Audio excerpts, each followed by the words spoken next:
You're listening to Eastview Patriot Football, live on the home of the Patriots, SHN Sports.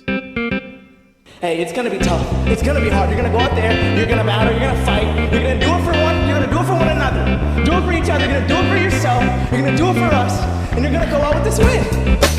And it's an awesome feeling. It's an awesome feeling.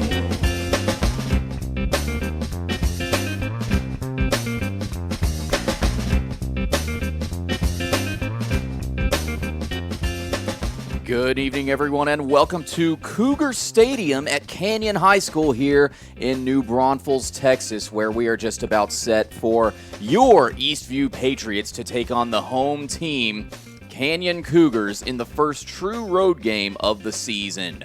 Good evening, everyone. I'm Travis Banks alongside Stephen Strong. We thank you very much for choosing to spend your Friday night with us yet again for this second game of the 2018 football season.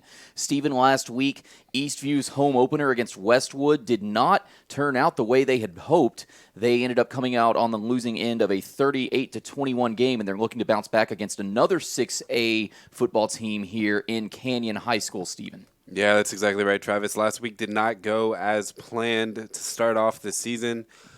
We had a fumble near the, an opportunity to score. We fumbled near the end zone we were trying to score in, and it was a momentum shift. It was an uphill battle, but that could have been a moment that changed the game around, and instead it went the other way, and that's kind of what led to the ultimate demise of that game. Yeah, that fumble coming inside of the 5-yard line, and it did result in a Westwood scoring drive. However, if you can take one positive thing away from that game last week, it's that the play at the quarterback position was a lot better than it was in the entirety of the 2017 football season.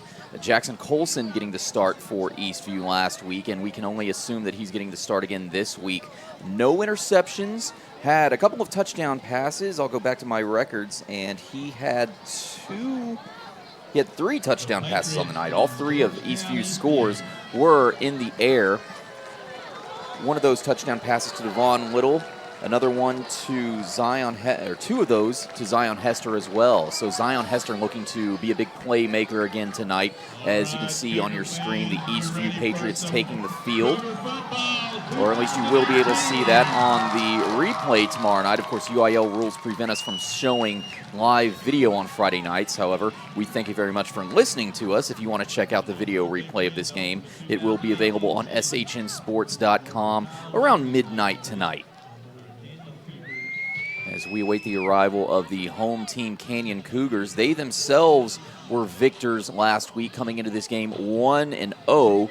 They defeated their opponent last week by a score of 56-17. And as we mentioned a second ago, Stephen, the Canyon comes into this game as another 6A school, Westwood being the other 6A school that Eastview has faced in the last 2 weeks.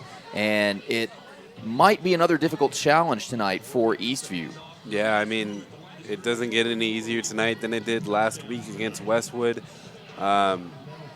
It's going to come down to if their playmakers can all come together to have a good game. I'm looking for the guys you mentioned to step up even more this week.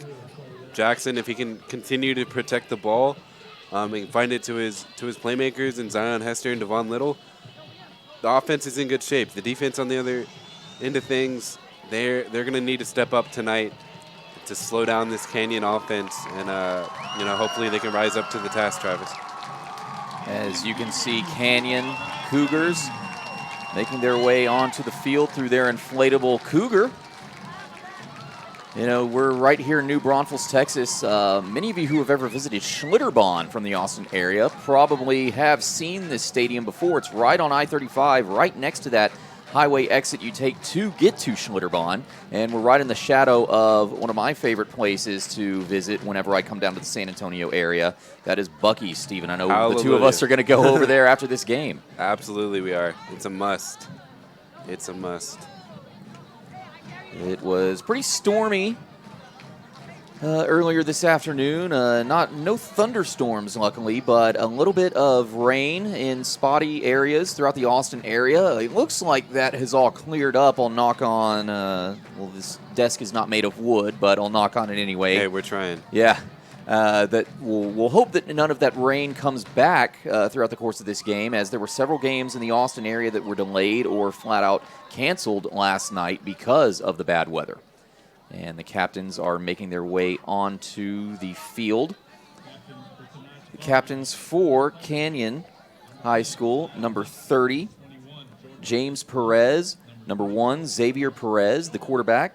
Number 12, Reagan Hopper, a linebacker. And number 20, Seth Leeper-Hain.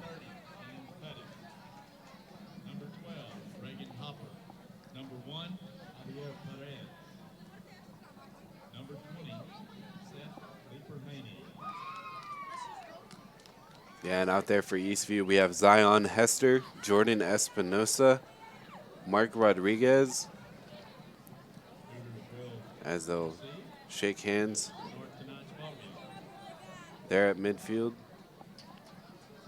Carlos Ochoa is that last captain. Yeah. And it sounds like the Cougars will be receiving this coin toss, or the ball to start the game after Eastview won the coin toss, I should say. Let us renew our determination, our courage, and our strength. And let us renew our faith. We got about 20 seconds on the game clock before we will be hearing the national anthem. Those who say that we're in a time when there are no heroes, they just don't know where to look.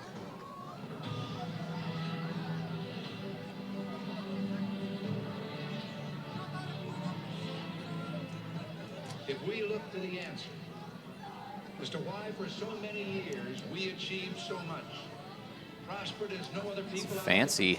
They've got a video intro playing. I'll try to get the camera angle going on that. You can hear Ronald Reagan speaking in the background, one of his speeches.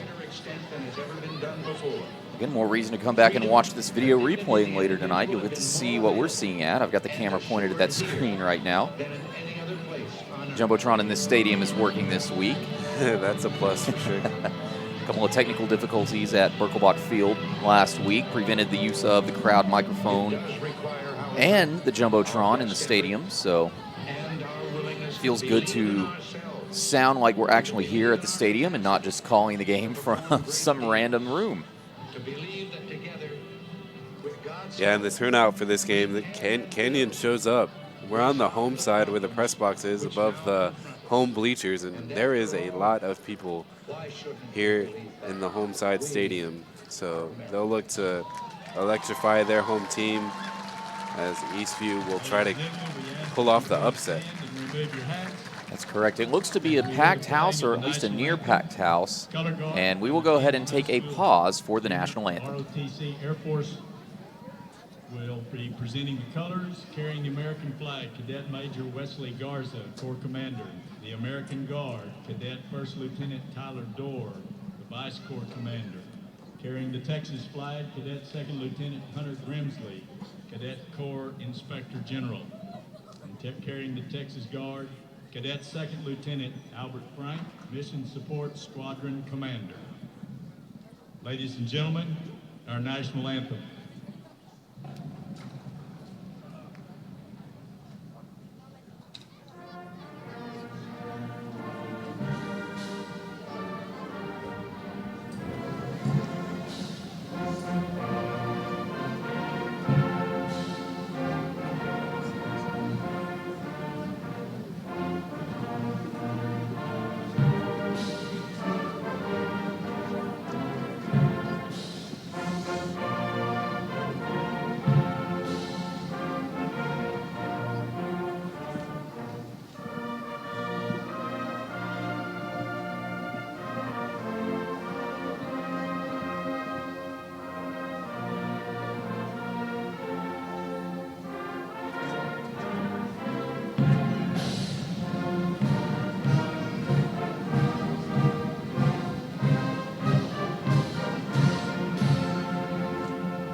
Great rendition of the national anthem performed by the Canyon High School Band. And we are just seconds away from kickoff here at Cougar Stadium. Again, I'm Travis Banks alongside Steven Strong. We thank you very much for choosing to spend your Friday evening with us. Rain throughout the forecast all weekend, so it'll be a bummer of a weekend, but a small break in the clouds means that we're about to have some football. Yeah, I don't know about this area, but I know that in Austin, there was a chance that the rain would come back around 11, so I'm sure this game will be over by then.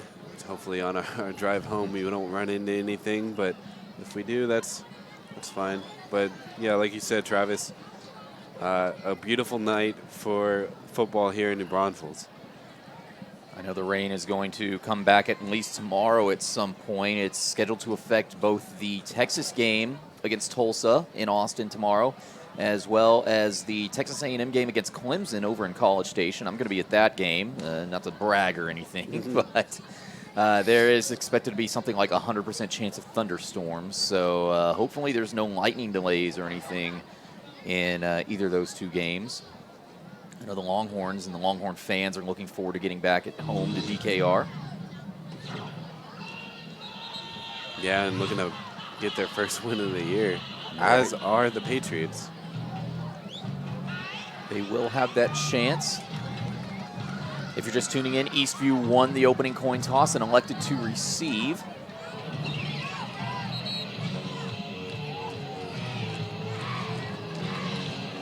Eastview coming out tonight in their all-white uniforms.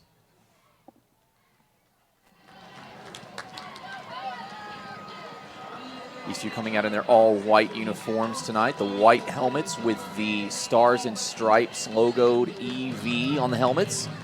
Red numbering with black trim. Canyon High School, however, coming out in all-black uniforms. A nice contrast. Red trim and white numbers on these Canyon Cougar uniforms, and I know I appreciate that because it makes the numbers a lot easier to read. From all the way up here in the press box.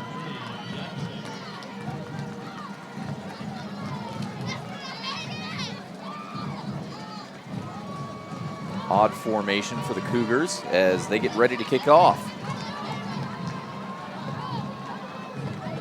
And with that, we are underway. It's a squib kick that will not have a chance to be returned very far, or so I should say. And returning that ball for the Patriots is number 23, Isaiah Quentin Jackson on that squib.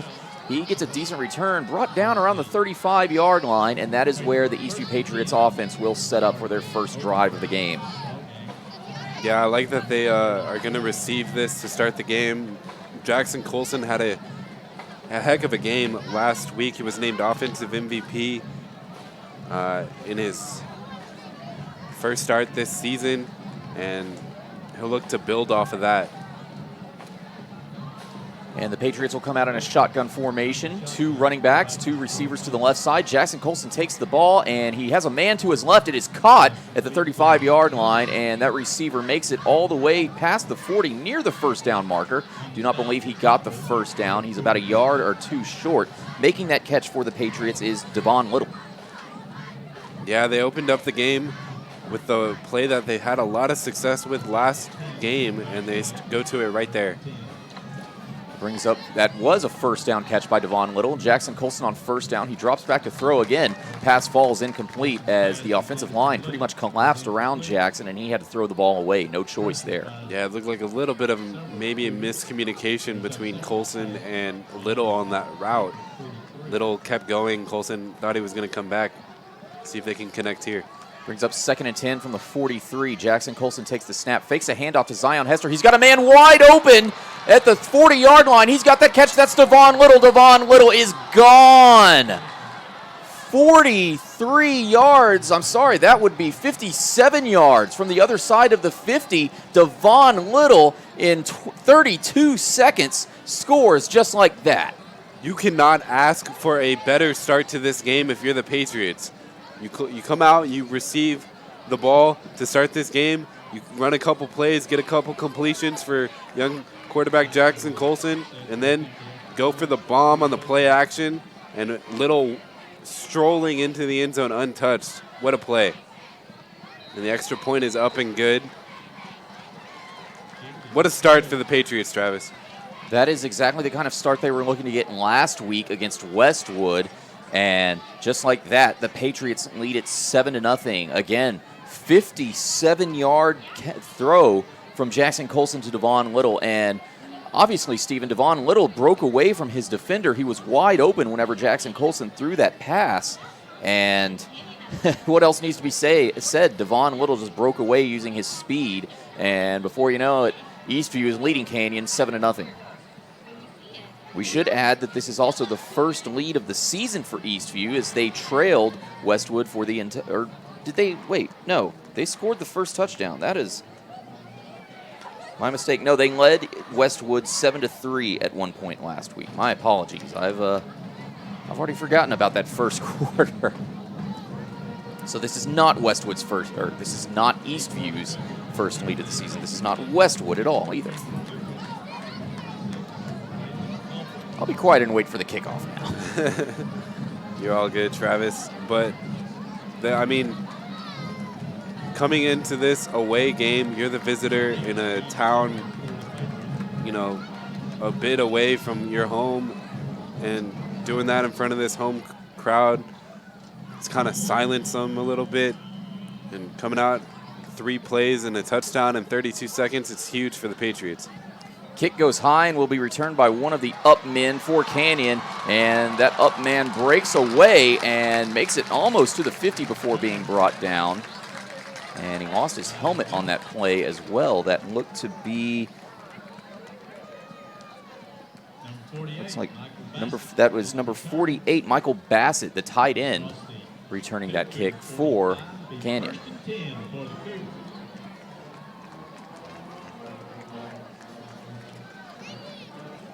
We get ready to take our first look at the Canyon High School Cougars offense, their first offensive series of the drive. Only 38 seconds have gone by in this first quarter, and Eastview, if you're just tuning in, already leads it 7-0 thanks to a 57-yard touchdown pass from Jackson Colson to Devon Little. And this is the area of their team that needs to improve right here, is the defense, as the refs blow play dead. Before the teams were even set, Canyon was just getting out onto the field. They will make a brief substitution. Subbing into the game for Canyon is number 81, Connor Holt, a wide receiver senior. Javier Perez, the starting quarterback for the Cougars, a senior in his own right. He comes out in the pistol formation, 1st and 10. Takes the snap and hands off to the running back. The running back runs into a wall at the offensive line and is brought down just maybe a yard on that play. Yeah, this defense is, the front line is going to have their work cut out for them. There are some big men, big young men up there on the offensive line for these Cougars. 2-yard gain on the play for Seth Leeper-Hain. It's 2nd down and 8 from the 47-yard line. Javier Perez in the pistol formation yet again. Looks around, takes the snap, he throws it. He's got his man on the left side. And brought down again nearly instantly. Making the catch there for the Cougars was Connor Holt, the wide receiver. Yeah, and the junior Shanklin able to force him out of bounds. That brings up 3rd down and 8. No gain on that play. Or 3rd down and 6, I apologize. That was a 2-yard gain. So a really big 3rd down here for the Eastview defense. We've talked about how it did not perform as well last week against Westwood. And if they can get a stop here, it'd be huge. 3rd and 6, ball on the 48-yard line. Handoff to the running back, Leeper-Hain, and he's gobbled up in the middle of the field, right in the middle of that CC logo, and that'll be 4th down. But Canyon's going to go for it.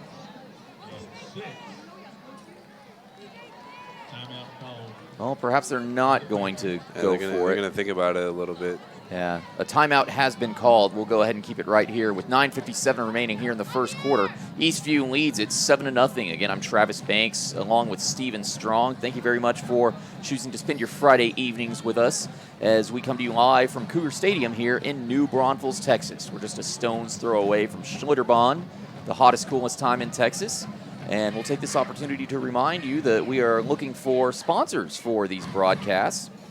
If you want to have your business mentioned a couple of times per game, we'll even throw you some ad time, and create some ads for you. The prices start as low as $25. If you're interested, you can call up Rob, the H in SHN Sports. That's Rob Hipp. You can email him at rob@shn.com. That's ROB@shnsports.com. 4th down and 4.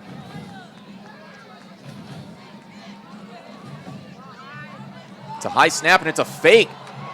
One of the linemen took the snap, but he basically got back to the line of scrimmage. Eastview snuffed that play out.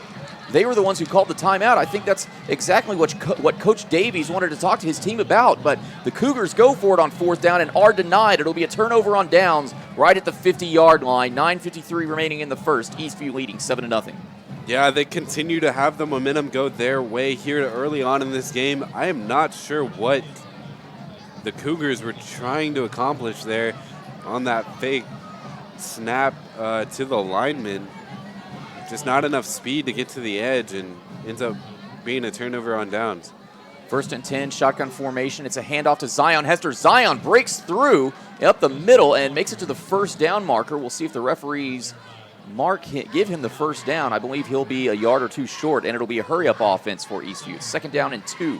Ball on the 44-yard line. Fakes the handoff. No, it is a handoff to Zion Hester. Zion gets the 1st down with about 2 extra yards to spare. He'll be brought down at about the Canyon 40, and that'll be a 1st down for the Patriots. The success that the offense had on their first drive, and then for the defense to step up and force a turnover on downs, I think it's just energizing this whole team right now.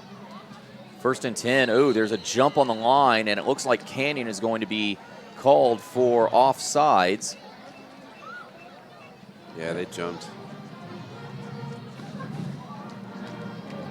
You get the feeling, Steven, that Eastview was a little bit embarrassed by that game against Westwood last week? Yeah, they're coming out here tonight looking much sharper than we saw last week.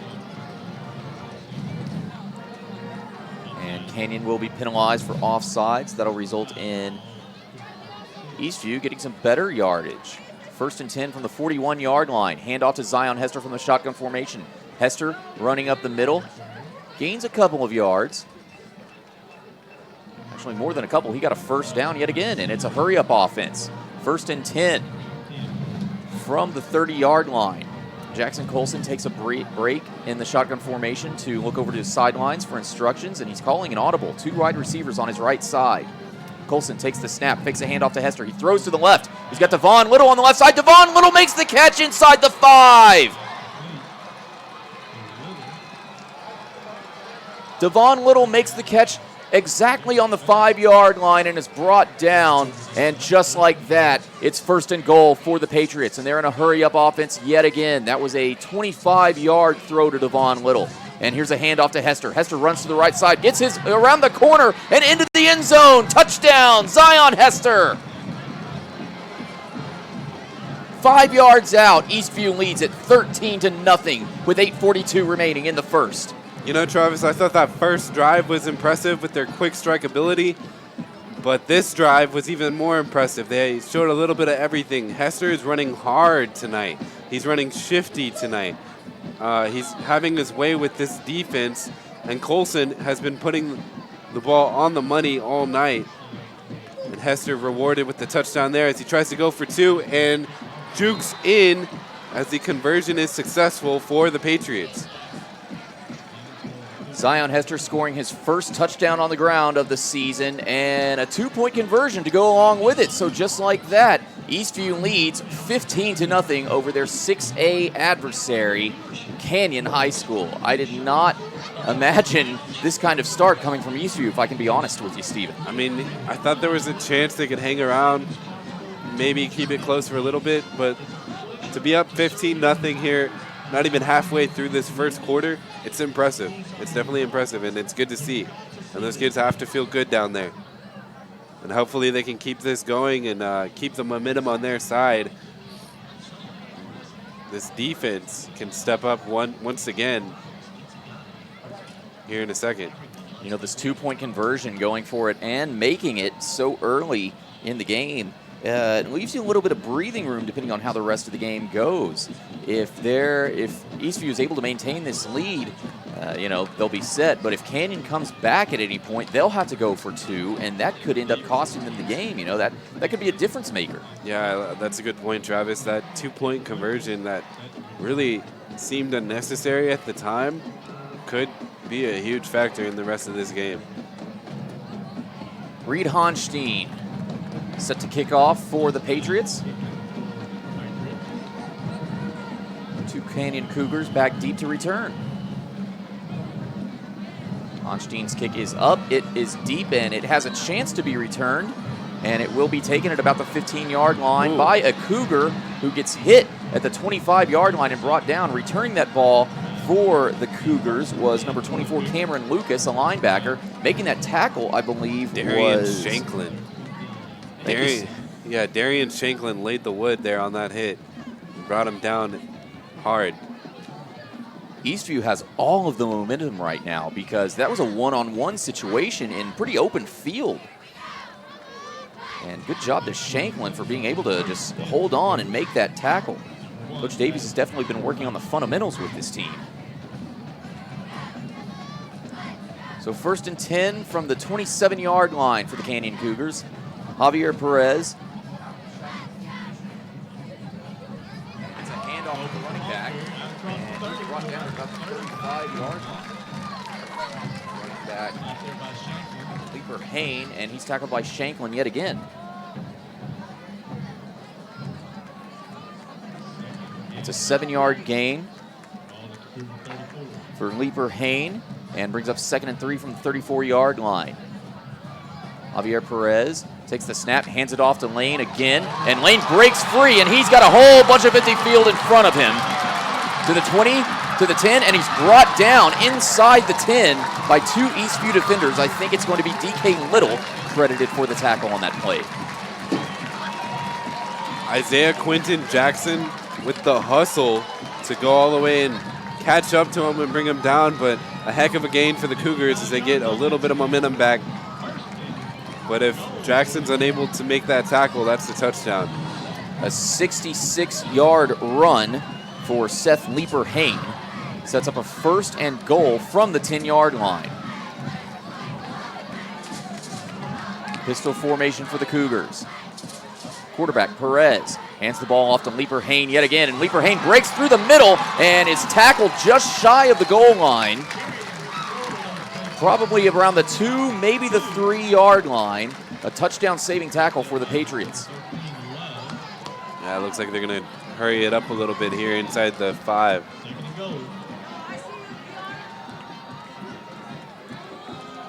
That was an 8-yard gain on that play. It's 2nd and goal from the 2. And Javier Perez tries to do a quarterback sneak, but fumbles the ball, and Eastview says they've got it. Referee's blowing a whistle. Yeah, they signal touchback. Wow. That's Eastview football. Yeah, they didn't rule for a safety, but they didn't rule for a touchdown either. So, wow. A turnover, a fumble inside the 2-yard line. Wow. Eastview has all of the momentum right now. They lead at 15-0, 7 minutes remaining here in the first quarter. And if their offense keeps moving, if that Colson to Little connection keeps happening, then it could be a long night for the Canyon Cougars. Yeah, they're going to get it from their own 20 after that touchback, after the fumble. As Colson and company will be back on the field. And they try that Little combination, Colson to Devon Little, and once again, I believe they picked up another 1st down. A 1st down and then some for the Patriots. Clock will temporarily stop.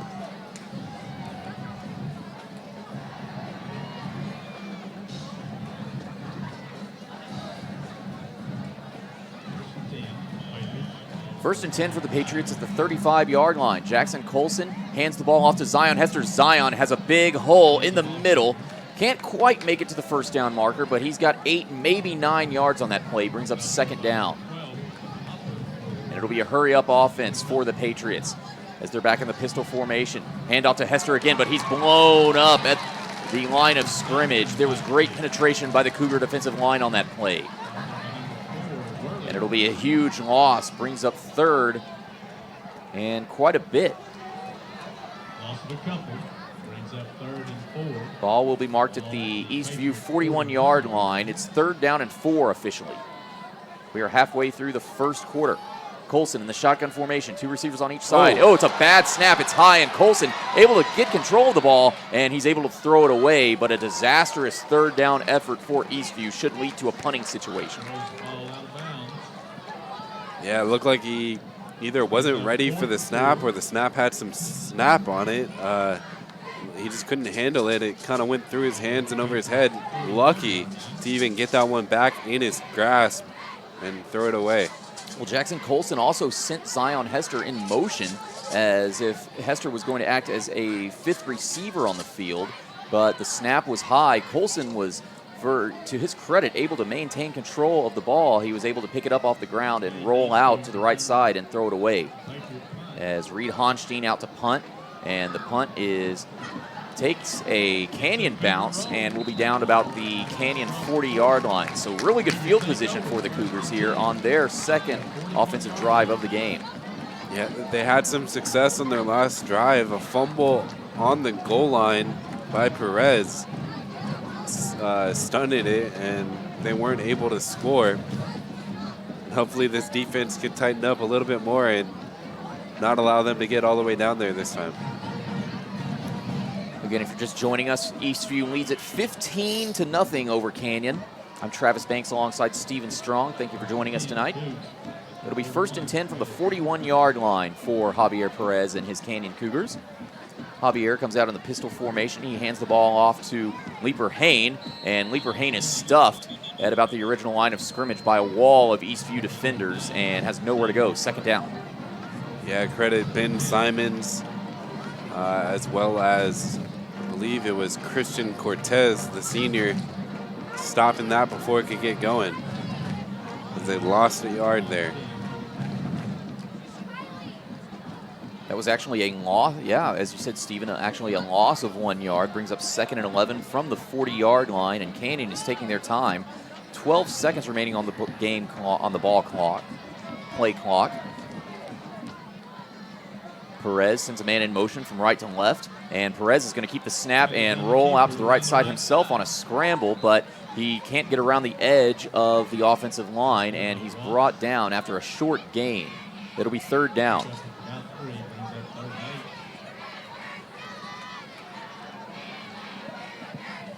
And maybe got 3, they call it 3 yards on that play. It's going to bring up 3rd and 8.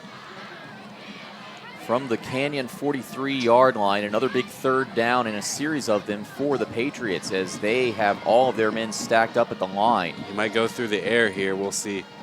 Perez takes the snap, drops back, he throws over the middle, has a man caught at the 40-yard line, trips and stumbles, but making the catch for the Cougars, number 16, Jacob Garcia, a junior. He's got the Cougars a 1st down. That was a snag by Jacob Garcia there.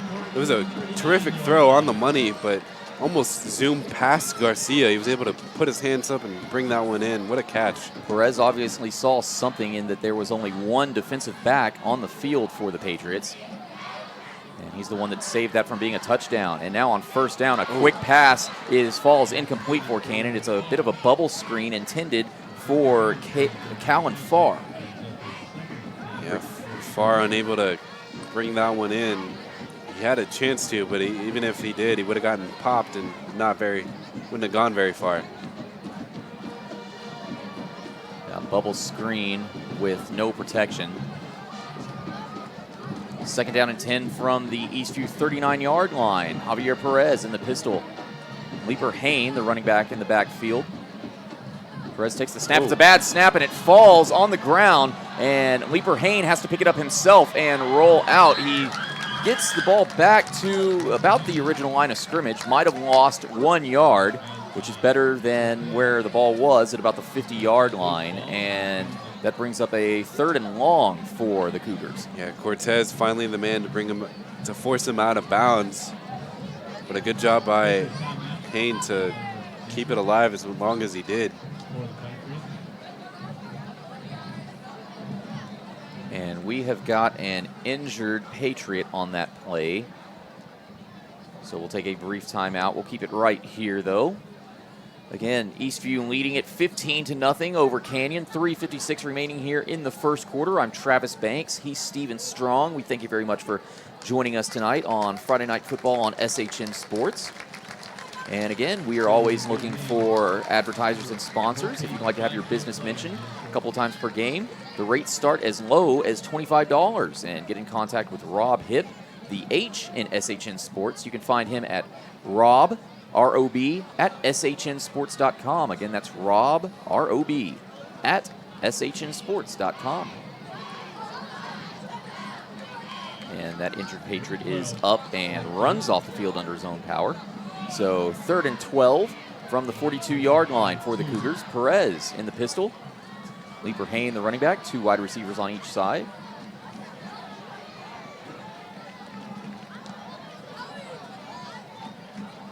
Perez hands the ball off to Leaper Hayne. Leaper Hayne leaps over one of his downed linemen, makes it past the first down marker to about the 37-yard line, and that will result in a first down for the Cougars.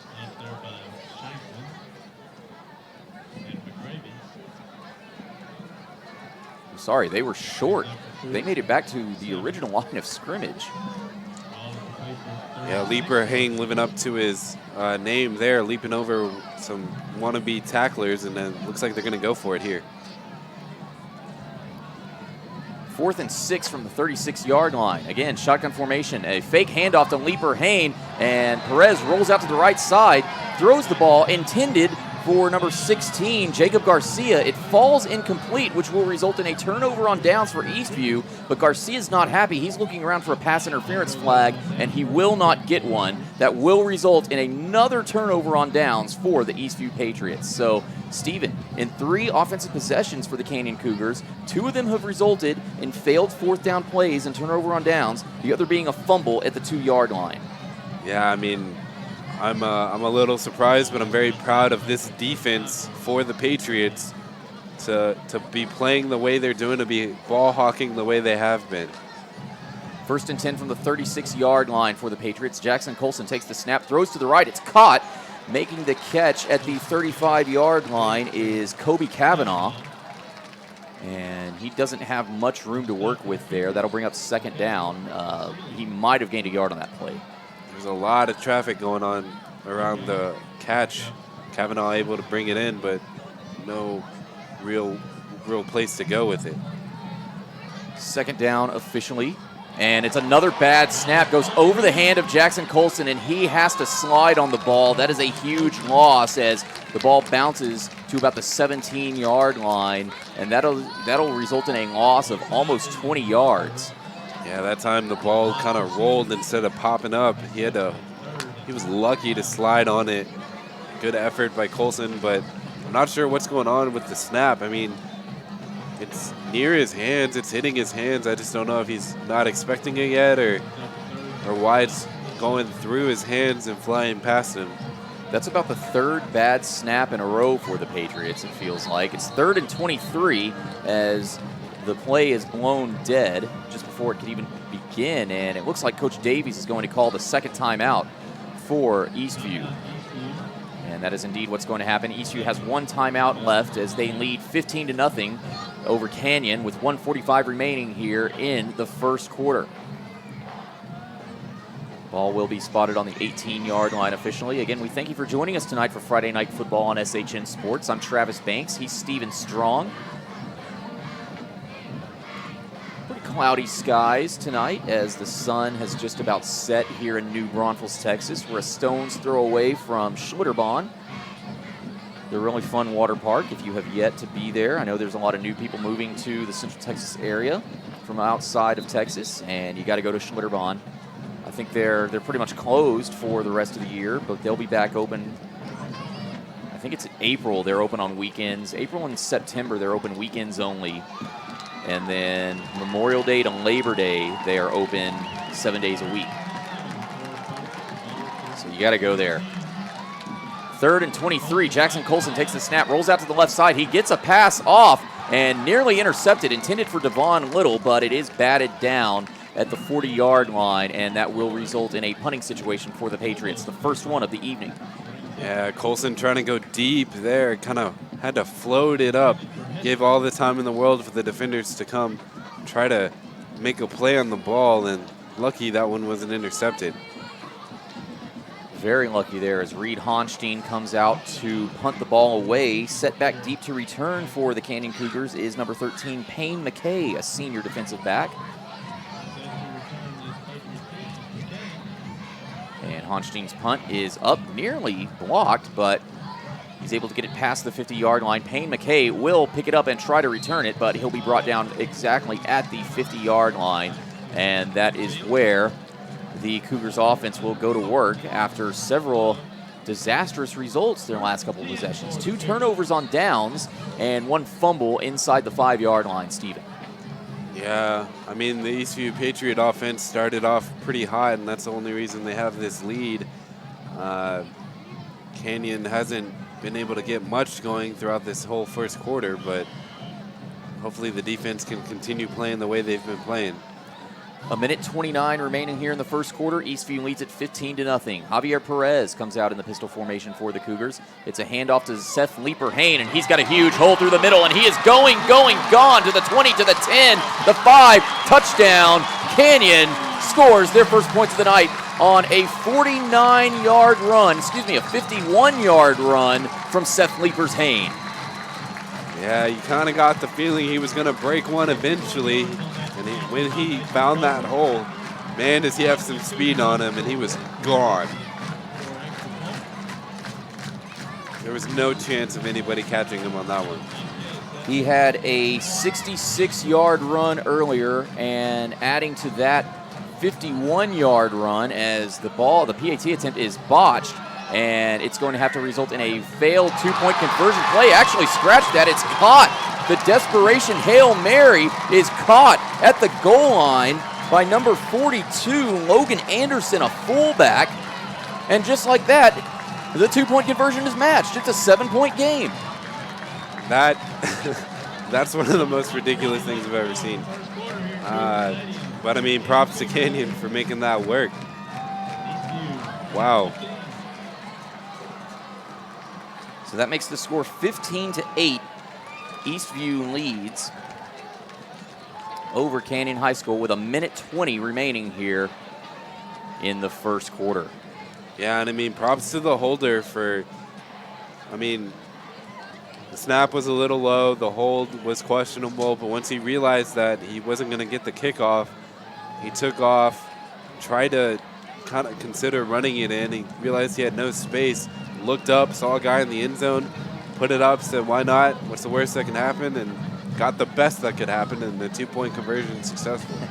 And after we spent all that time talking about how difficult and how much of a difference maker that 2-point conversion was going to make things for Canyon. Yeah, they're just like, oh, we'll just do it accidentally, no problem. Desperation Hail Mary. Set back deep to return for the Eastview Patriots. Number 23, Isaiah Quentin Jackson, and number 4, Carlos Ochoa.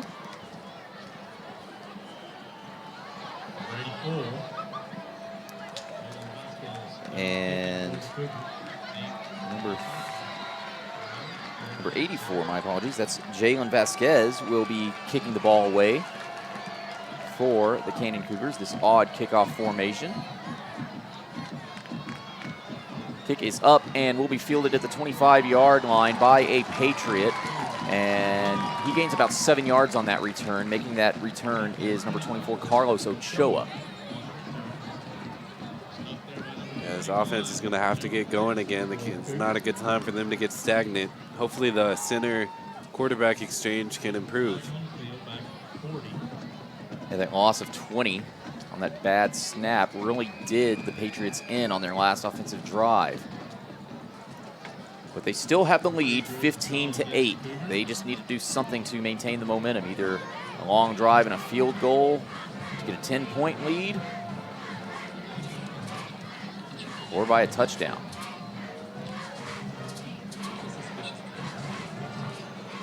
As the momentum has definitely shifted back to Canyon. And this home crowd has come alive. Minute 20 remaining here in the first quarter. Eastview leads at 15-8. I'm Travis Banks. He's Steven Strong. Thank you for joining us tonight. We are coming to you live from Cougar Stadium in New Braunfels, Texas. First and 10 for the Patriots. It's a handoff to Zion Hester, who runs around a defender. He's got some space. He gets a first down and crosses the 50, and he'll be brought down about the 45-yard line for a big first down for the Patriots.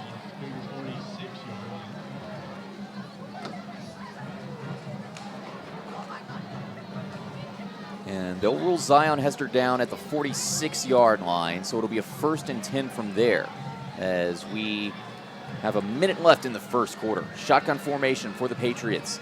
Jackson Colson sends a man in motion. It's Devon Little, and Devon Little will take the handoff on a sweep from left to right. Devon Little can't go anywhere, so he tries to rush up the middle, and he's just immediately swallowed up by a wall of defenders, and he'll be brought down. He might have gained a yard, maybe two on that run. Man, if he had been able to squeeze through that initial front line, he had the entire left side of the field wide open. Could have been gone. 2nd and 6 from the 43-yard line, so a 4-yard gain for Devon Little as Jackson Colson in the shotgun formation yet again.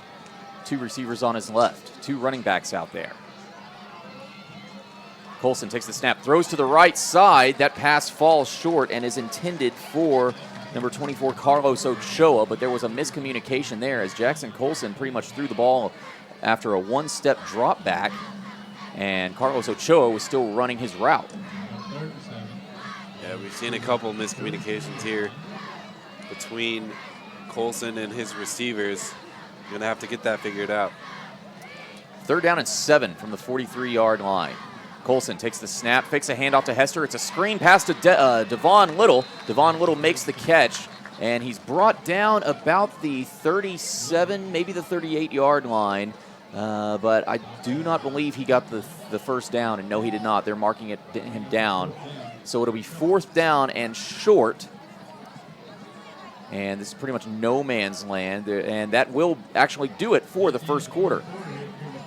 So we'll go ahead and take a brief commercial break, and we'll have the results of this 4th down situation for you when we return. I'm Travis Banks. He's Steven Strong. You're listening to Eastview Patriots football on Friday Night Football on SHN Sports. We'll be right back after this.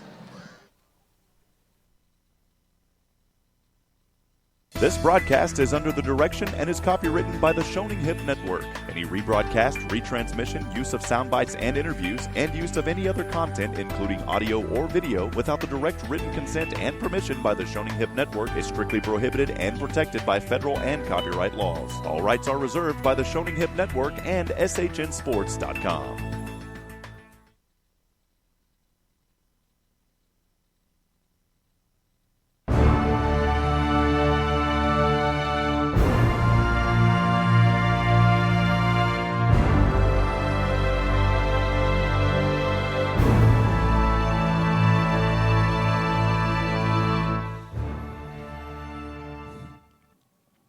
Welcome back. At the start of the second quarter, the Eastview Patriots lead it 15-8 over the Canyon Cougars. I'm Travis Banks. He's Steven Strong. We thank you very much for joining us on Friday Night Football on SHN Sports. It's 4th down and 7 for the Eastview Patriots, and they're going to go for it. Jackson Colson takes the snap. It's a throw. Caught, and a wide-open receiver has the catch, and he's going, almost there, and he's pushed out of bounds at the 5-yard line, but a miscommunication on a great slant route. Making that catch was Ben Simmons. Yeah, the defense was coming up. Simons was going forward. He snagged it and just had open space in front of him. What a play. So a huge conversion on 4th down for the Patriots sets up the Patriots for a 1st and goal from the 5-yard line. They can lead it 15-8. Shotgun formation for Jackson Colson. 2 receivers on each side. It's a fake handoff to Hester, and he tosses the ball up, intended for Devon Little, but some miscommunication there, and that ball sails out of bounds. It'll be 2nd down and goal from the 5. Yeah, I don't think Little knew where the ball was. Jackson put it in a pretty good spot. Little just didn't see it coming.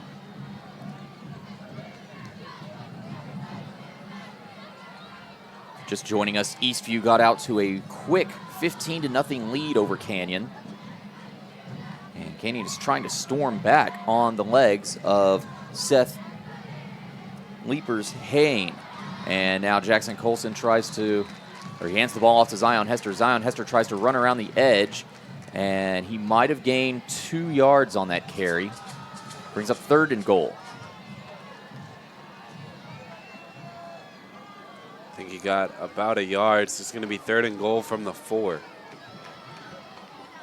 And Colson takes the handoff, snap. It's a handoff to Zion Hester, and Zion Hester reaches around on the sweep, and he's in for the touchdown. A 4-yard touchdown run, and the 2nd rushing touchdown of the night for Zion Hester.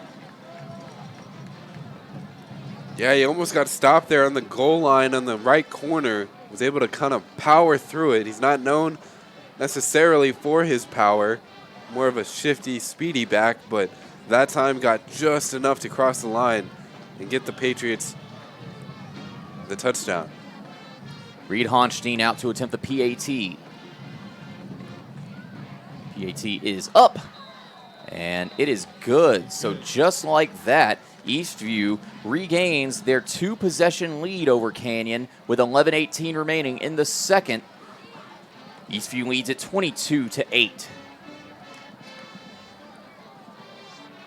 Well, I got to tell you, Travis, this offense is looking about as good, except for the couple of drives with the messed up snap, losing tons of yardage on 3rd and 4th down. Other than that, this offense has looked sharp all night. And at least on that drive, they had those snap issues worked out because Jackson Colson was in the shotgun formation for pretty much every play there, and they didn't seem to have a problem there. So whatever timeout Coach Davies took around the end of the 1st quarter, whatever he said to his team seemed to have worked out, at least on that drive. Back to return for the Canyon Cougars. Cameron Lucas and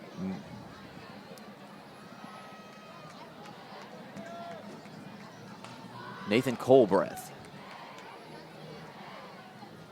Reed Honstein getting ready to kick off for the Patriots.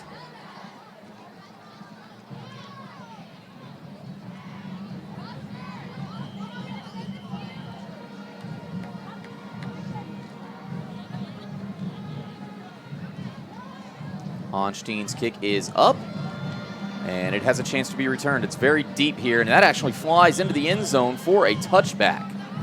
Yeah, that was a heck of a kick there by Honstein. Colbreth he at least ran back and tried to return it, but he couldn't get back there fast enough, and so that will result in a 1st and 10 from the 25-yard line for the Canyon Cougars as they look to cut this deficit down to just 1 possession. Eastview leads at 22-8. Canyon's offense has been a little bit inconsistent tonight. They've shown flashes of being able to drive it all the way down the field, and other times they fell stagnant. We'll see which offense comes out here for them right now. Javier Perez, the senior quarterback for the Cougars, comes out in the pistol formation yet again.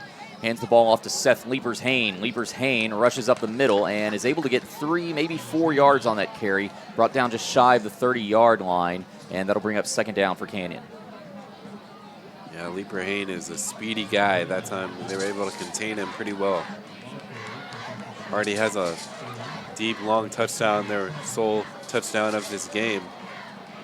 He's got over 100 yards on the ground already, too. He had a 66-yard run and a 51-yard touchdown run.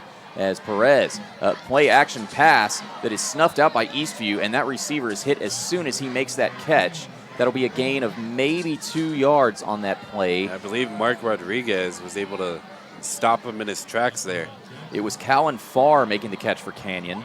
And you're right, Steven, that was Mark Rodriguez making the tackle and sets up a 3rd and 3. Another huge 3rd down for this Eastview defense.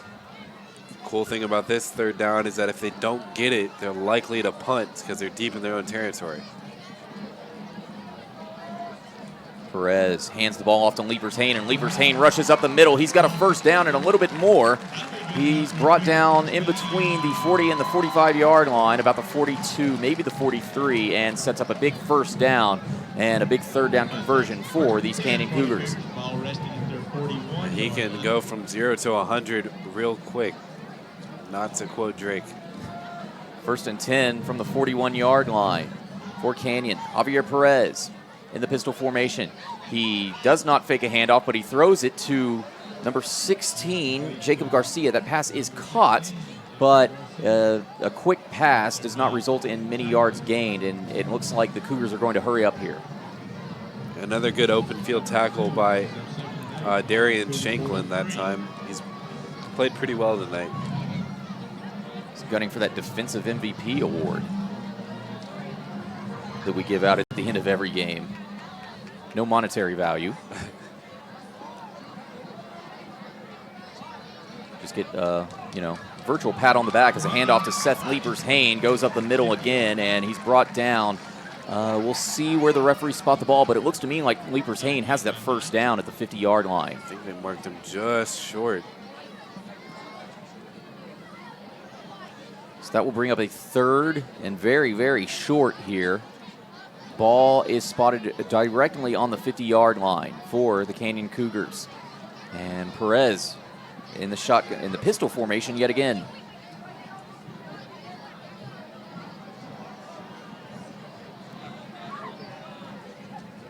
Perez takes the snap, throws it. Oh. The pass is incomplete. He overthrew his intended target, Callan Farr.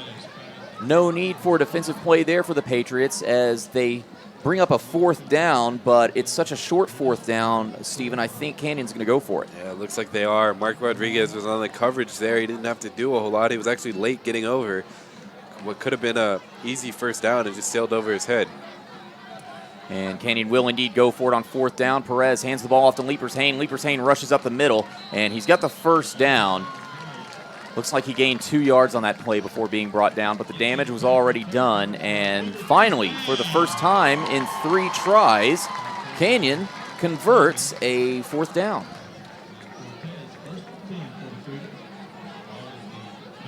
Brings up a first and 10 from the Eastview 48-yard line. Yeah, I believe it was Colbreth on that carry. Just had enough power to get the first down and then keep going a little bit before getting tackled. 8 minutes remaining in the first half and counting. Perez, pistol formation, 2 receivers to his left. He hands the ball off to the substitute running back. That is number 26, Nathan Colbreth.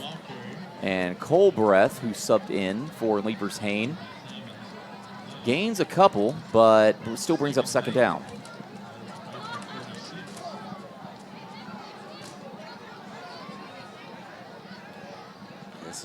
Been a little bit of a slow drive here for the Cougars. 2nd and 8 from the 46-yard line. Perez, pistol formation, 1 receiver on each side. Hands the ball off to Colbreth again. Colbreth up the middle, tries to spin around a defender, but falls over, and looks like he's going to be a yard or 2 short of the first down line, bringing up third down. Yeah, he tried to spin move past that last secondary member, and if he had been able to do that, he would have probably been gone. Kind of stumbled and someone caught his ankle, I think.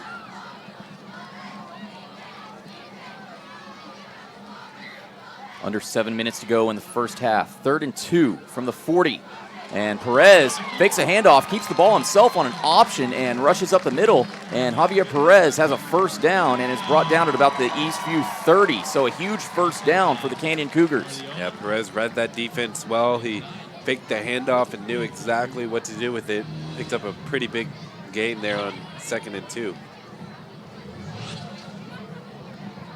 1st and 10 from the 31-yard line. Shotgun formation again, 1 receiver on each side. 2 tight ends out. Perez hands the ball off to Colbreth, and Colbreth runs up the middle. He's brought down about the 25-yard line for a short gain, brings up second down. Yeah, that really should have been a tackle for a loss. There were multiple linemen in the backfield immediately, but Cortez, the first one to have a chance, kind of overran him, and Colbreth able to sneak away.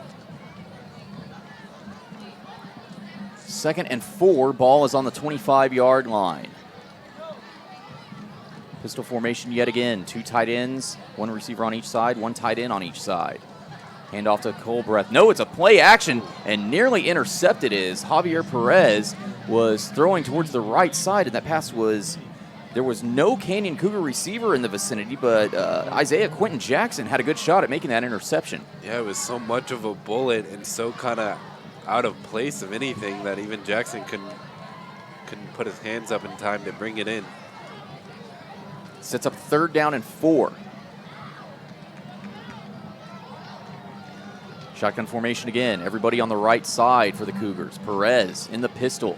Hands the ball off to a new running back, number 20, and that running back jukes around, has the left side, gets the edge, and is still on his feet and barrels his way into the end zone for a 25-yard touchdown.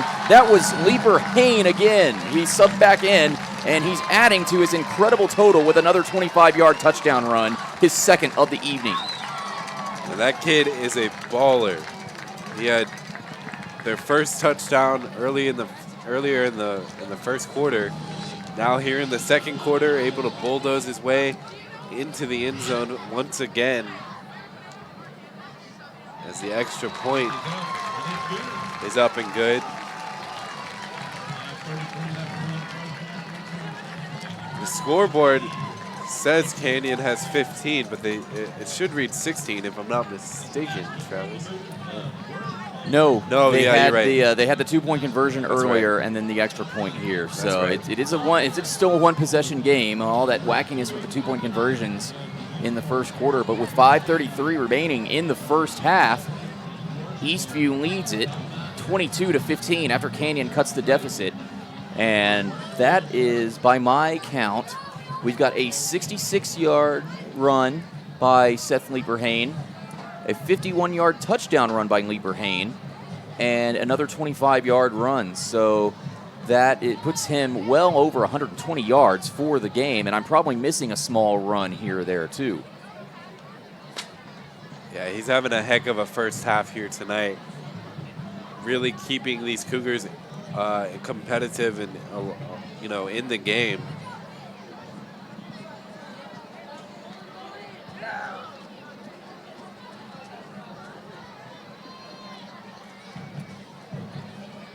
.5:33 to go here in the 2nd quarter. Cougars have all 3 of their timeouts. Patriots have 1. They used 2 in the first quarter. Devon Little, one of the Patriots, back deep to return this kickoff. And I believe the other player back there is DK Little. Try to get a better look at his number coming up here when he turns around. It's interesting. They have Hester as one of the people in front of the back returners, possibly expecting a short kick to give Hester a chance to return. And this is, again, Jalen Vasquez kicking off for the Cougars, and it's a short onside, almost an onside kick, as the Cougars try to get a sneaky one on the Patriots. They fail to do so as Eastview recovers, and that sets Eastview up for a pretty good field position near midfield, with 5:31 remaining in the first half, and Eastview leading 22-15. Yeah, I think senior Jeremiah Knight was the up man to fall on it. He was the closest one to the football before he got kicked, and it rolled straight to him. Again, we thank you for joining us tonight for Friday Night Football on SHN Sports. I'm Travis Banks alongside Steven Strong. As on 1st and 10, Jackson Colson hands the ball off to Zion Hester. Zion Hester holds on and nearly gets a first down, or makes it about 5 yards, even though he was about to be swallowed up in the backfield. So that brings up a 2nd and fairly decent yardage position for Eastview. 2nd and 7. Yeah, I've been really impressed tonight with Hester's running. He's running hard. He's shifting between tackles. It's been good to see. 2nd down and 7. Another handoff to Hester, and Hester barrels his way up the middle. Brought down after about a 5-yard gain. This should bring up 3rd and 3 as Hester was brought down exactly at the Canyon 45-yard line.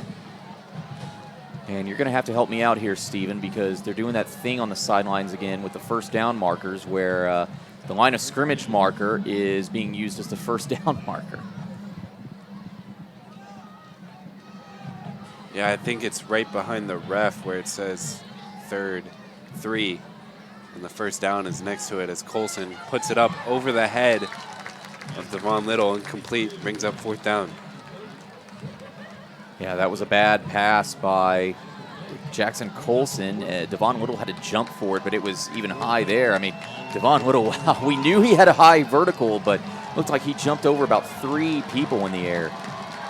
You've played those old NCAA football games, Steven, EA Sports, where the linebacker would mysteriously jump up 50 feet.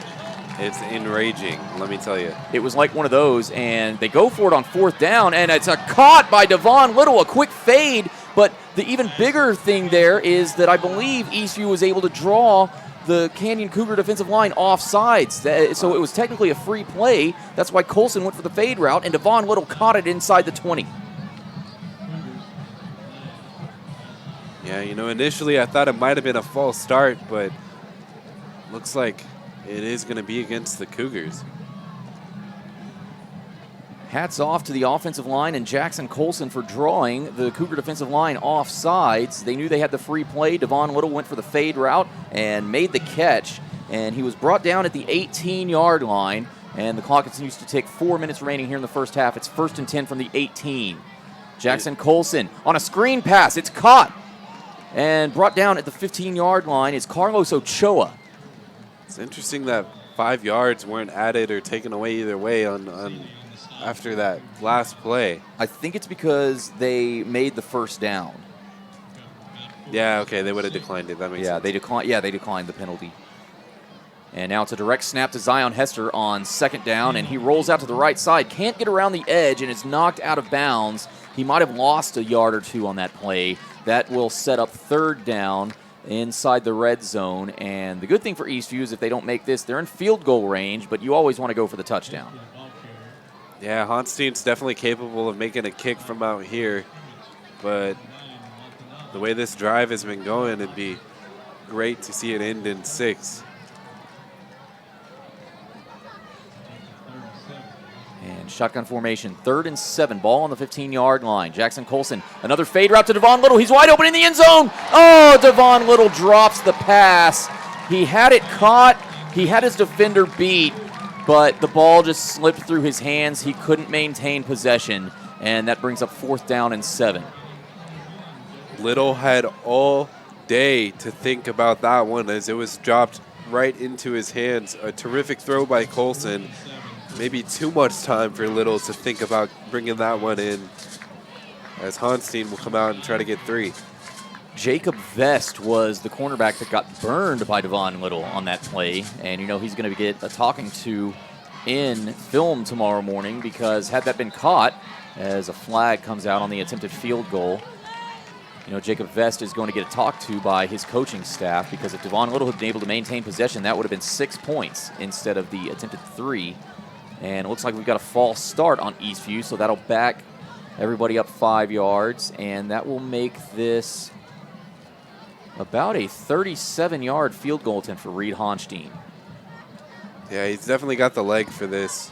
Just matter if he can get it through the uprights. I think he will.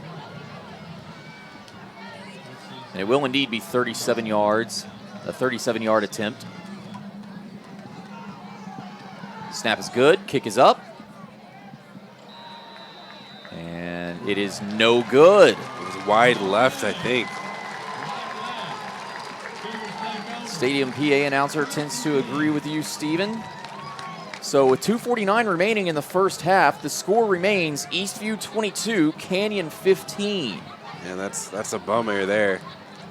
Had everything going, had Devon Little open in the end zone, he just drops it and thinking you have a sure kick. And instead that drive ends up with absolutely 0 points on the board. And Canyon, with 2:49 to go until halftime, will get a chance to tie.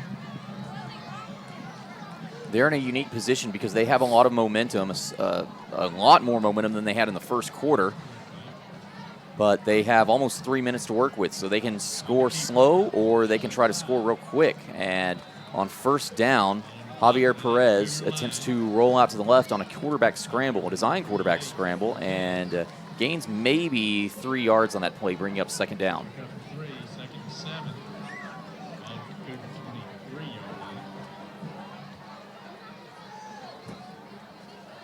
Perez on second down hands the ball off to the running back. That's Leaper Hain.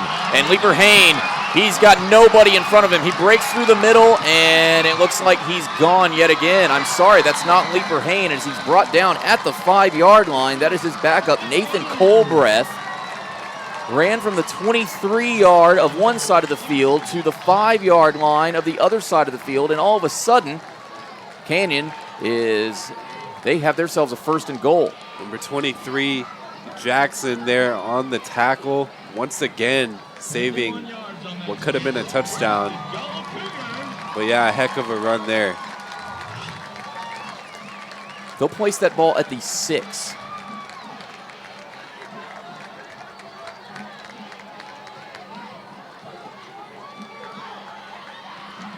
So that would make it an 81-yard run by my count, as the Cougars call a timeout, hopefully, so I can have a chance to calculate how much of a run that was for Nathan Colbreth. We got a result from the Cougar Den. Our Canyon Cougarettes have swept the Unicorns 3-0 tonight. The Cougar Den. Yeah, I feel, honestly, even dating back to last week, if Isaiah Quinton Jackson, the sophomore, was not on this team, there'd be a few more big touchdown runs for the opponent, and just his effort to catch up to these speedy running backs and bring them down before they can get in the end zone is admirable. Just be nice if he didn't have to so much. I think I got my math right. Carry the 1, take out the 0, and looks like that was a 71-yard run for Nathan Colbreth to set up this 1st and goal from the 6-yard line. And Canyon in their pistol formation. 1st and goal. They hand it off to Leaper Hain, who's back in the game, and he rushes up the middle for a quick 6-yard touchdown. And barring a mishap on the PAT, this will tie the game.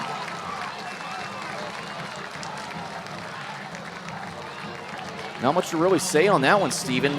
Seth Leaper Hain came back into the game and just rushed the ball up the middle. Great blocking by the offensive line, and he ran untouched. Yeah, it's just how you execute, how you're supposed to execute in the red zone and inside the 10. I don't know if this is a design fake or if they're trying it again as the ball sails to the back of the end zone out of bounds, and the extra point attempt is no good. So Eastview somehow hangs on to the lead. Now leading 22-21 here in New Braunfels over the Canyon Cougars. That could be huge. That could be huge indeed, and even bigger for Eastview is that they have 1:46 remaining here in the first half to work with. So they, depending on how this kickoff goes, they could have a real good shot at scoring and taking an even bigger lead than this 1-point lead into the locker room to halftime. Remember, on their last drive, Reed Honstein had a 37-yard attempted field goal go wide left on him. That would have been huge had he been able to make that, because at the time that would have made it a 10-point game, a 2-possession game. But now the Patriots lead it by 1. Again, we thank you for joining us tonight for Eastview Patriot Football on SHN Sports. I'm Travis Banks alongside Steven Strong.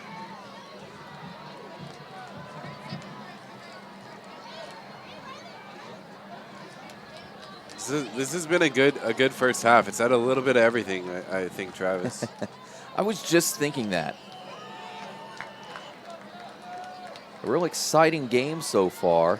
And I think the even more impressive part in terms of Eastview football is that they're a 5A school, while Canyon is a 6A school. So in theory, they're beating better competition. Yeah, and they've responded nicely throughout this game.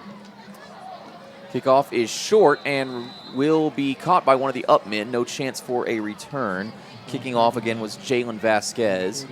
Senior Bane McGravy on the recovery there.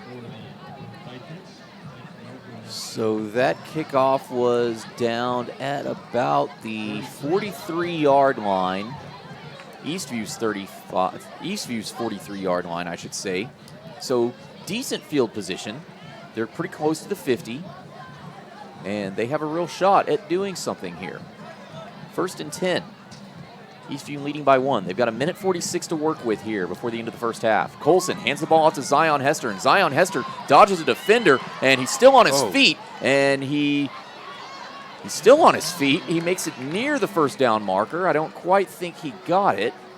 Might be a yard or two short. We'll see where the referees spot the ball, and it looks like he'll be a yard short. So a good 9-yard gain for Zion Hester as the Patriots go into hurry-up mode here with 90 seconds remaining. Another fumbled snap. That one you can't blame on the center. That was all on Jackson Colson as he kept trying to bobble it and ended up dropping it and falling on it. So the clock continues to tick. Remember, Eastview has 1 timeout remaining. They used up their first 2 in the first quarter. Yeah, what could have been 3rd and 1 is now 2nd and 7. Or what could have been 2nd and 1 is now 3rd and 7, Travis. A big 3rd down here as the Patriots are going to milk as much clock as they can. 10 seconds left on the play clock. Jackson Colson takes the snap, and he's under pressure, and the ball is intercepted. A pass attempted for Devon Little is instead intercepted by Payne McKay, the senior defensive back.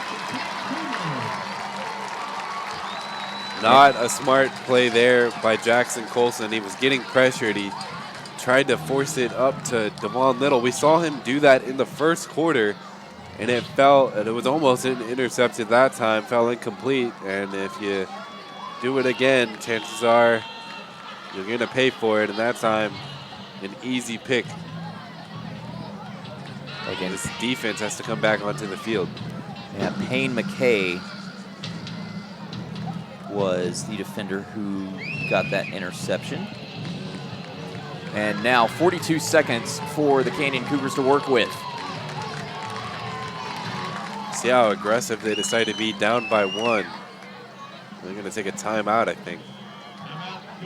They are indeed taking a timeout, and we'll go ahead and keep it right there with them with 42 seconds remaining, and Eastview leading it 22-21. And not only does Canyon have a unique opportunity, they pretty much could be able to score a field goal or a touchdown and be able to take a lead into halftime. So they kind of have they don't have to score too fast. They don't have to score too slow either.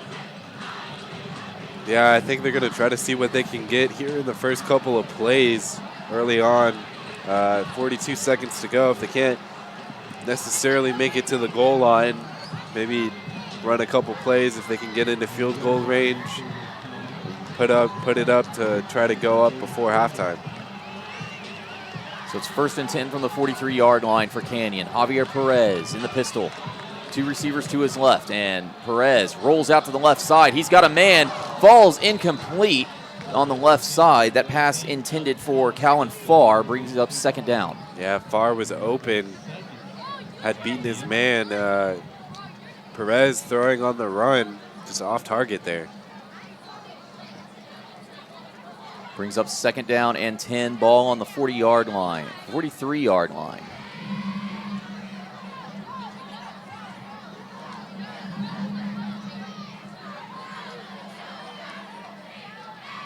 Clock is stopped with 38 seconds left in the first half. Perez takes the snap and has a man. It's caught at the 45-yard line, and that pass, or that wide receiver, makes the catch and is brought down almost instantly at about the 46-yard line. Making that catch was number 42, Logan Anderson.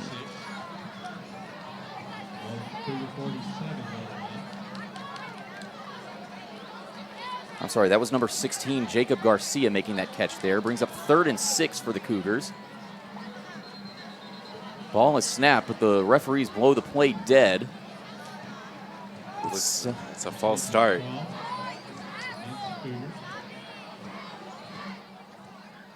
7 seconds remaining here on the game clock, and you're right, Stephen. False start on Canyon, so they'll set back 5 yards, and they're not in field goal range. They're nowhere near touchdown range, so you got to think they're going to air it out here. And for whatever reason, the game clock ticks down to 0, and it looks like they're just going to call it and kneel it out, and that'll be the end of the first quarter, or the first half. Eastview will take a 1-point lead, 22-21, into halftime over Canyon High School. We'll take a brief commercial break, and when we return, we'll have the halftime show featuring the bands and something we didn't have last week, the music from the band. So stay tuned. At halftime, the score is Eastview 22, Canyon 21. You're listening to and watching Eastview Patriot Friday Night Football on SHN Sports. We'll be right back. This broadcast is under the direction and is copywritten by the Shoning Hip Network. Any rebroadcast, retransmission, use of sound bites and interviews, and use of any other content, including audio or video, without the direct written consent and permission by the Shoning Hip Network is strictly prohibited and protected by federal and copyright laws. All rights are reserved by the Shoning Hip Network and SHNSports.com.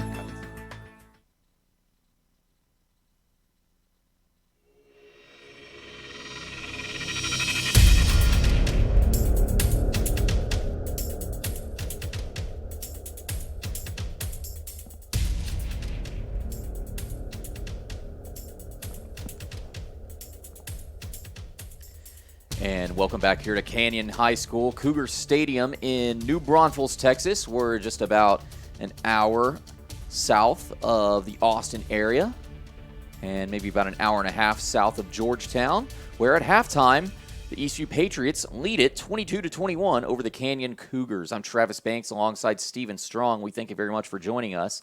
And it is halftime, and things are getting kicked off pretty quickly here. So we'll go ahead and take it to the field and the visiting Eastview Marching Band.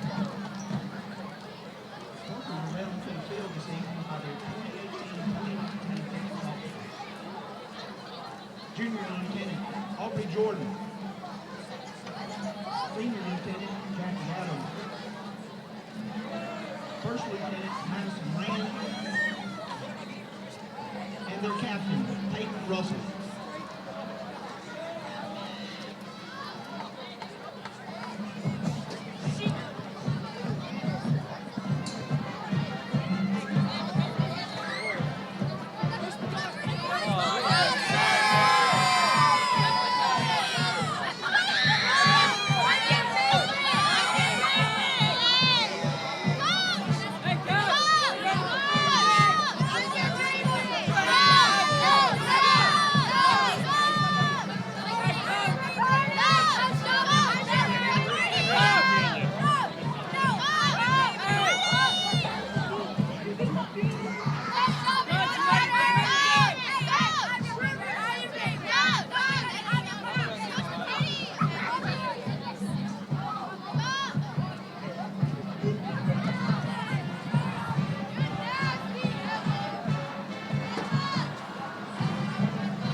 show features the music of Fiona Apple, Justin Timberlake, Hans Zimmer, David Arnold, and Michael Price, arranged by Daniel Montoya Jr.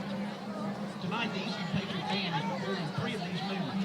Here, with soloist Brendan Hampton on euphorium, Isabella Laura on trombone, and Alex Offred on flute, as the ECU Patriot Band in their premiere performance of 2018 marching season with Criminal. Let's welcome them with a tremendous round of applause.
15.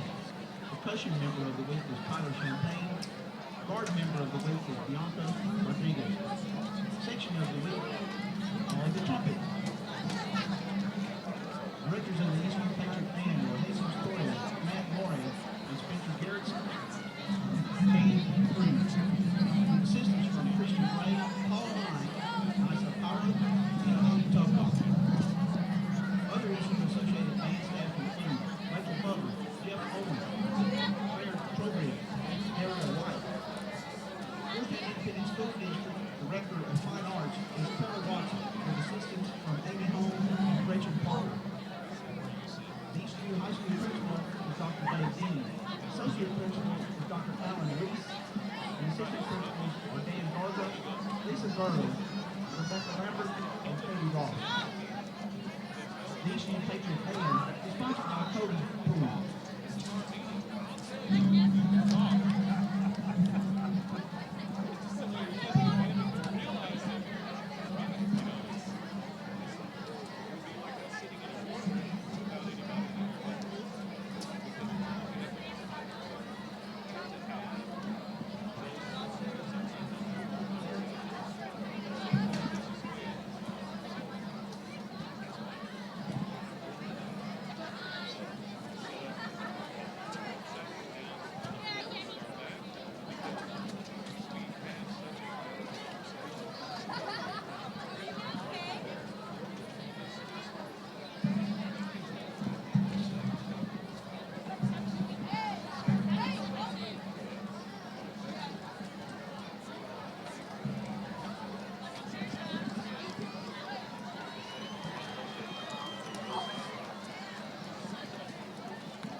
And now, ladies and gentlemen, please welcome to the field the Parade of Cougar Country, the 2018 Canyon Cougar Marching Band.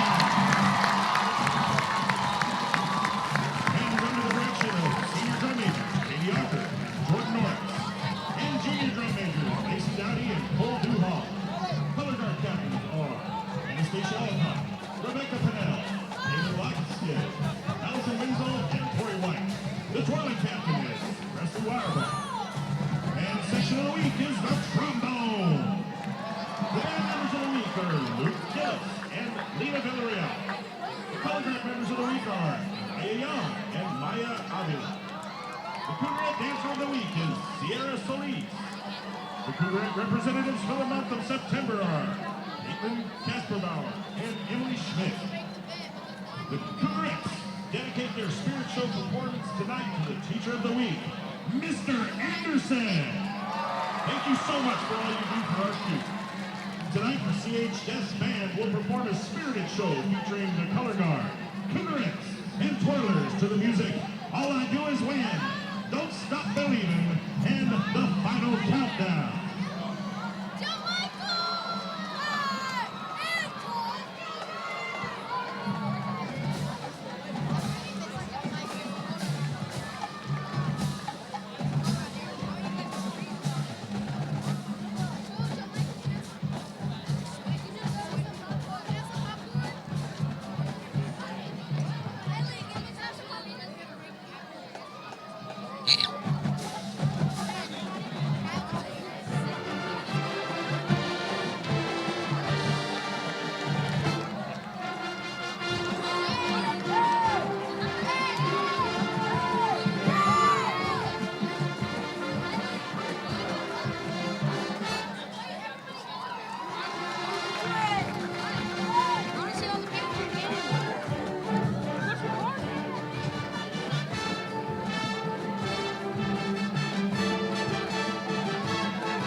School proudly presents the 2018 edition of the 14-time national champion Canyon High School Aristocats.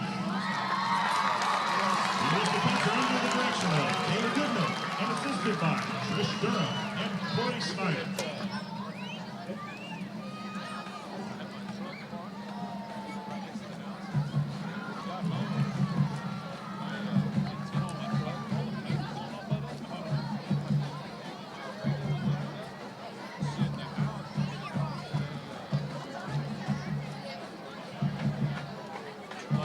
The social officers for the Aristocats are Emily Gabrielski, Taylor Morgan, and Jillian Martin.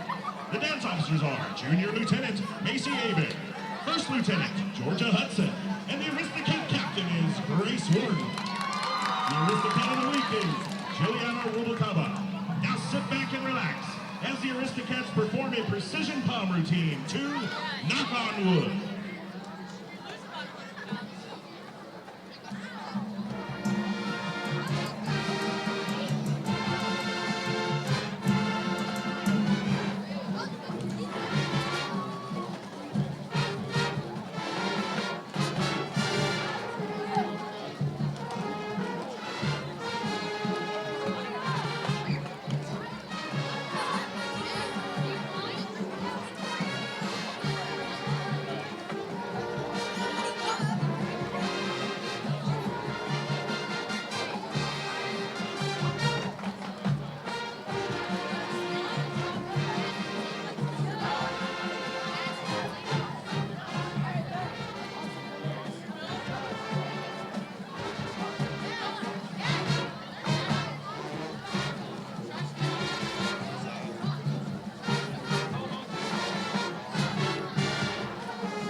Just seconds away from the start of the third quarter. I'm Travis Banks alongside Steven Strong. We thank you very much for joining us for this another edition of Friday Night Football on SHN Sports featuring the Eastview Patriots versus the Canyon Cougars. And Eastview has a 22-21 lead over the Canyon Cougars at the end of halftime. Steven, it seems the storylines of the first half include Eastview getting out to a hot start, a 15-0 lead. Canyon quickly cut that deficit into a 15-8 lead after some two-point conversion tomfoolery.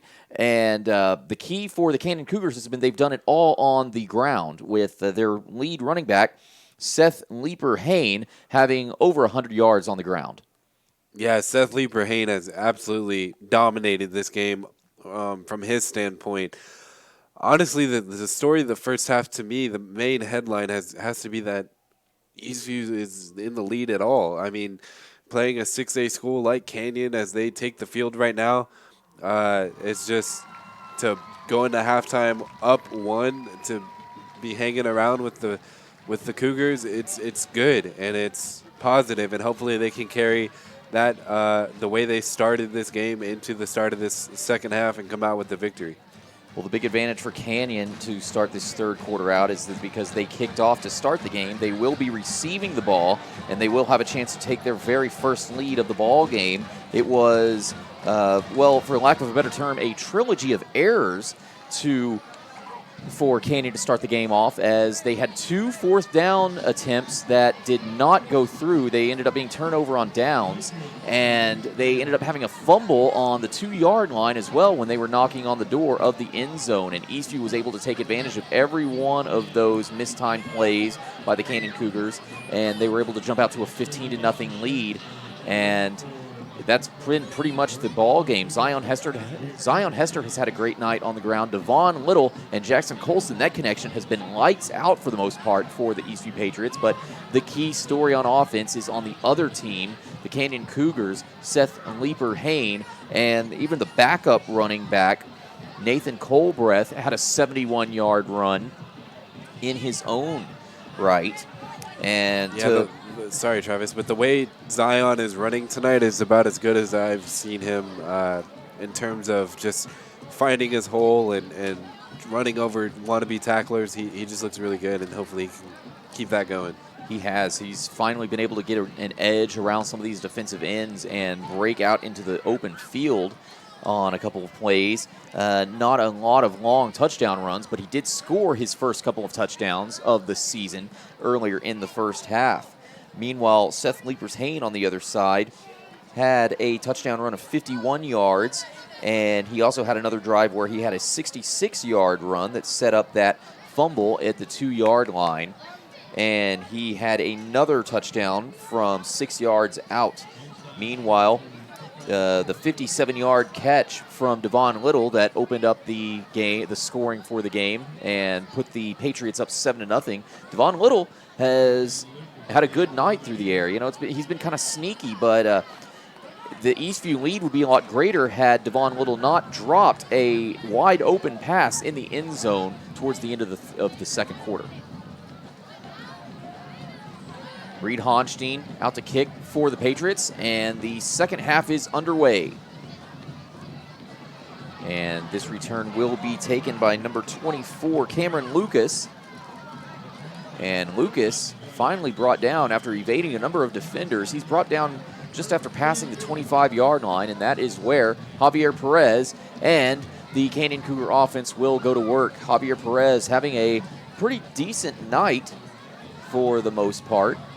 Outside of that one fumble, it's pretty much all been handing off to the running backs and just stepping back and making the occasional pass.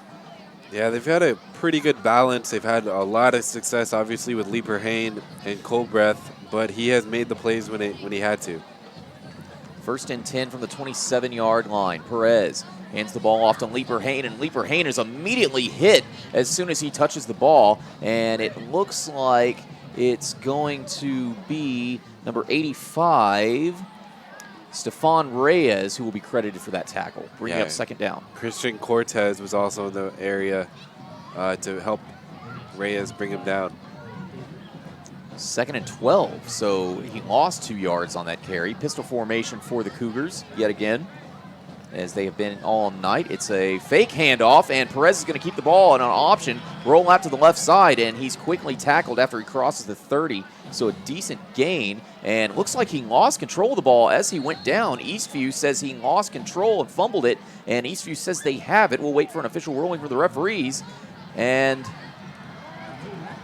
Eastview has it. It's a fumble. Perez, his 2nd fumble of the night.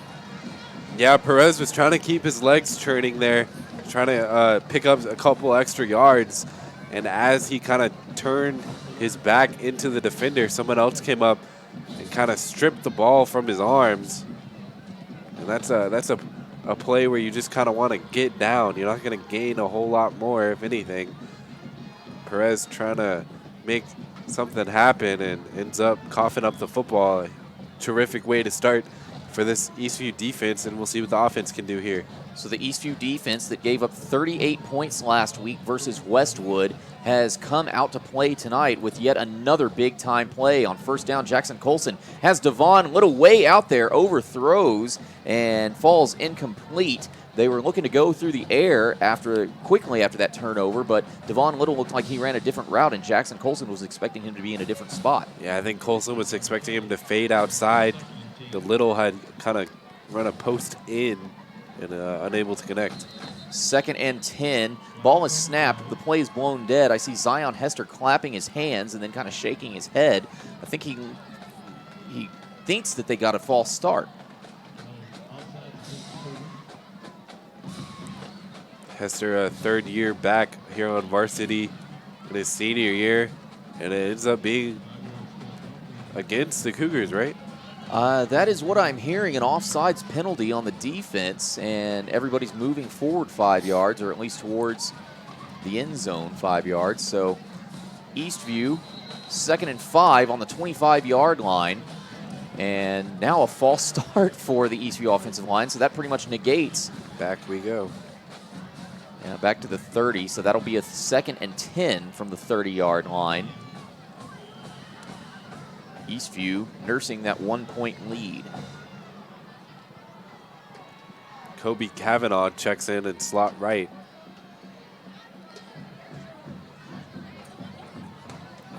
Offset pistol formation, 2 receivers on the right side for Eastview, 2 running backs.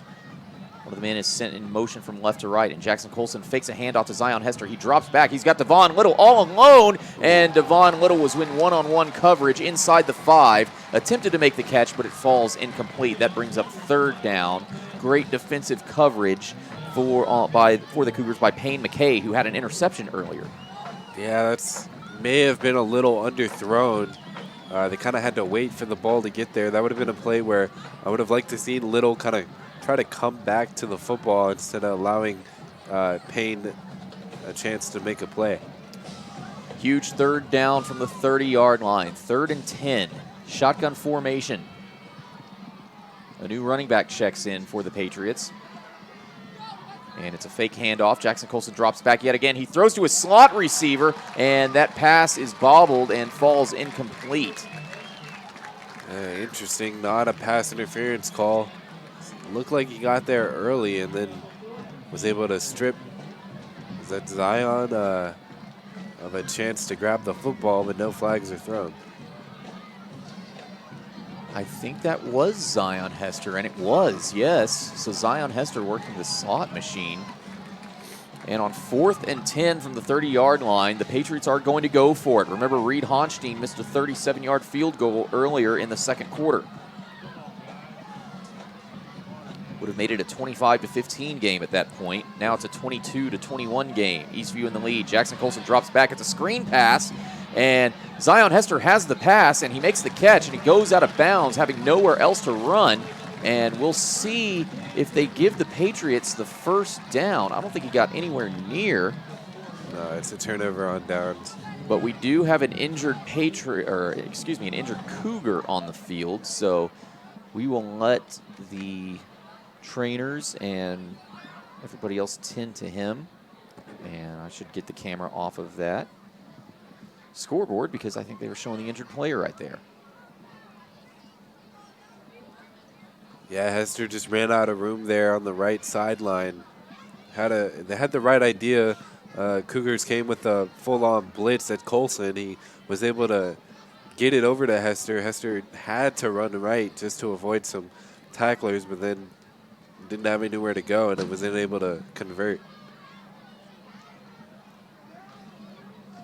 I think that's the first time this season we've seen a running back screen to Zion Hester, and it's one of those plays you kind of have to wonder why they don't use that more often, because Zion Hester is such a speedy back. Yeah, when he gets in the open field, it's, anything is possible there.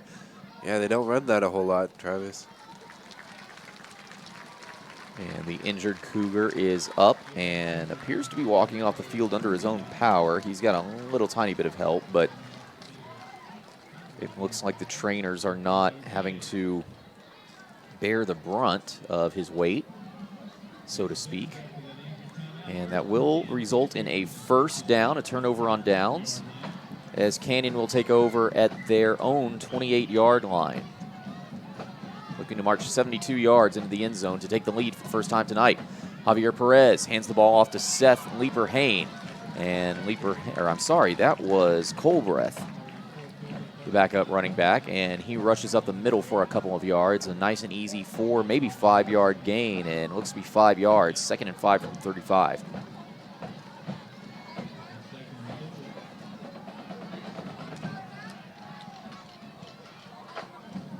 Perez on 2nd down sends a tight end in motion, and it's a handoff to Colbreth again. And Colbreth rushes towards the right hash mark before being brought down. He's very close to the first down marker, and they are going to give him that first down. So a first down run for Nathan Colbreth. Yeah, this two-headed monster between Colbreth and Leeper-Hain has played very well tonight. And give Eastview defense the credit they deserve. They've done a great job of stopping the Cougar offense when it matters, but they've just given up so many yards on the ground as Perez runs a read option, keeps the ball, and rushes up the middle for a healthy 4-yard gain. That will bring up 2nd down and about 5 or 6. They're going to rule 4 on the scoreboard. Perez in the pistol. He's got trips to his left in a bunch formation. And he hands the ball off to Colbreth, and Colbreth rushes up the middle, is tackled just shy of the first down marker, and depending on where the referees spot the ball, it's either going to be a first down or a 3rd down. They might be measuring this. No, they're not. They're going to rule it. They haven't moved the chains. They're ruling it 3rd down officially now. So 3rd down and very, very short for the Cougars. They switched it. It's a first down, I think. They did indeed switch it. The marker said 3rd down. All right. Well, on first down, it's a dump pass to the tight end, and the tight end avoids a tackler, and makes it out of bounds. He is pushed out of bounds, and there's a flag. Looks like that'll be for a late hit. Yeah, he was clearly out of bounds. Everyone had stopped cheering. The play was over, and it looked like Dalton Love just gave him an extra shove as he trotted back to his sideline. Unnecessary there, and he's going to get called for the late hit.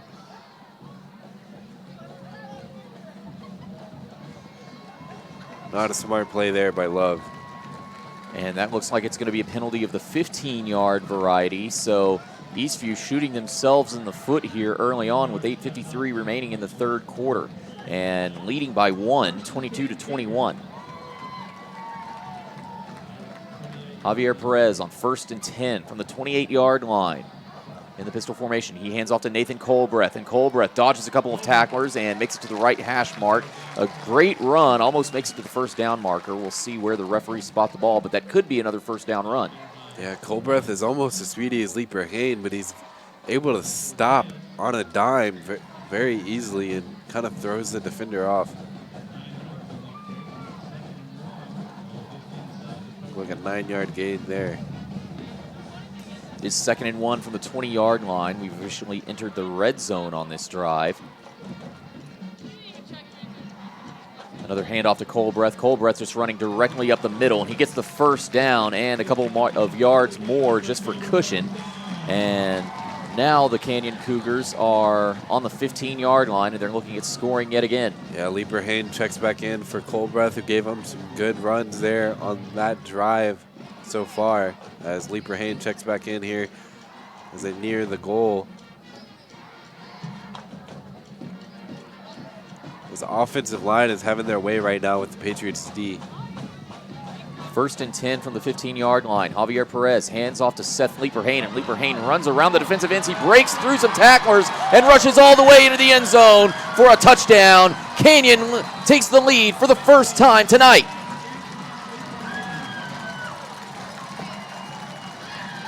I mean, the offensive line did their job initially, and then it just came down to the secondary and the middle linebacker just being unable to bring down Leeper Hain.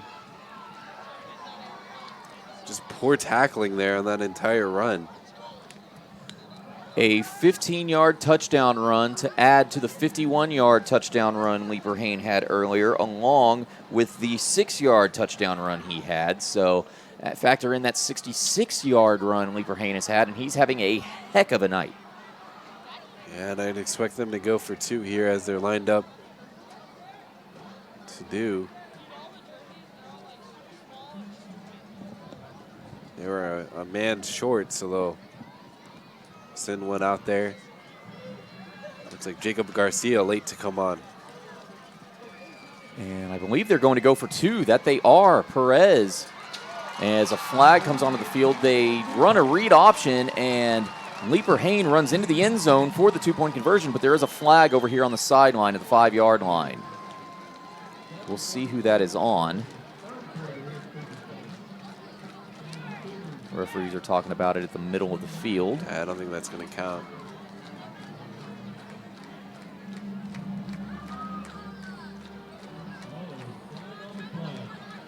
It's like a holding call as they are going to retry this PAT or 2-point conversion attempt. No, they're going to go for a PAT now because the kicker, Jalen Vasquez, is out, and they're not going to risk it.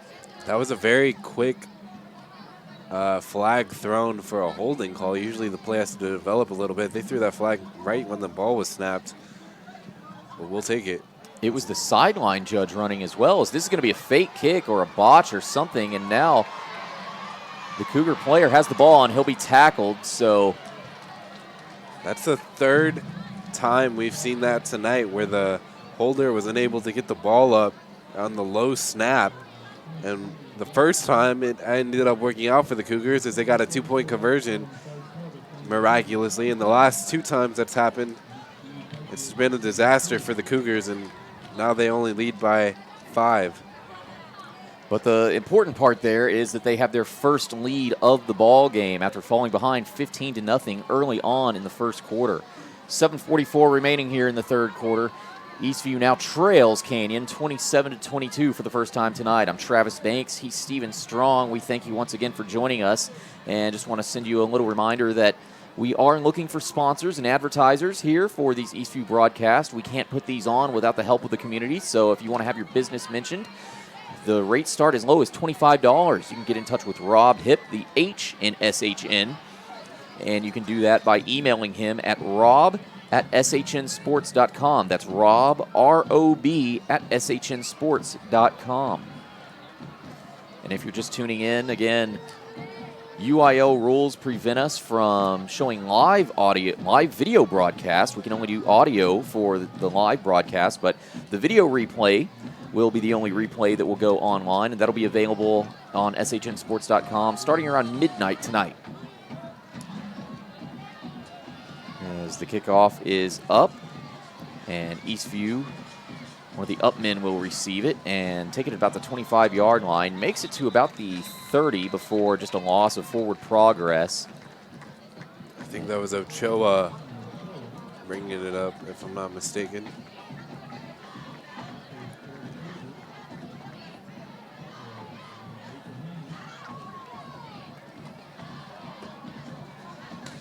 So So either way, it'll be 1st and 10 from the 31-yard line for Eastview as they come into this drive in a unique position, having not trailed in this game before right now.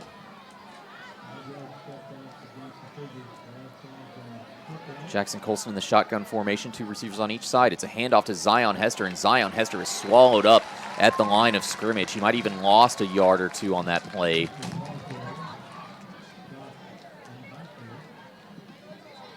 Brings up 2nd down for the Patriots.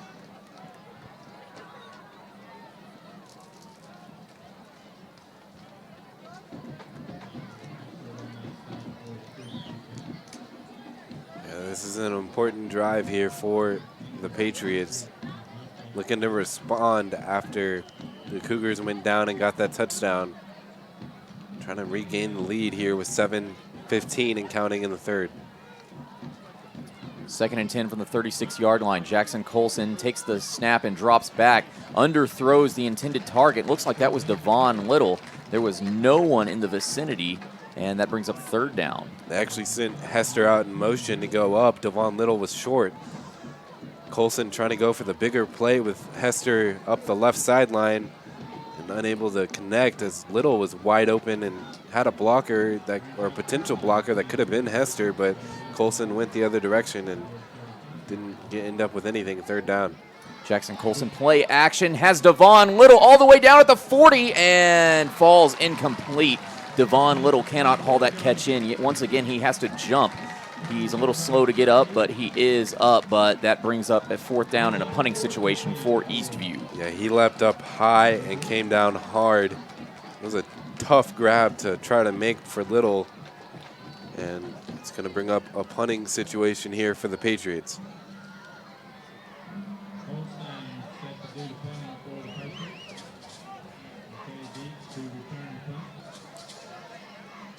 Honstein out to punt, and the punt, not a lot of hang time, but it gets the job done. Takes an Eastview bounce and rolls out of bounds close to the 40-yard line, and it gives Canyon a little bit of decent field position, but the Eastview defense, if they show up, they can get a stop here and have a lot of room to work with.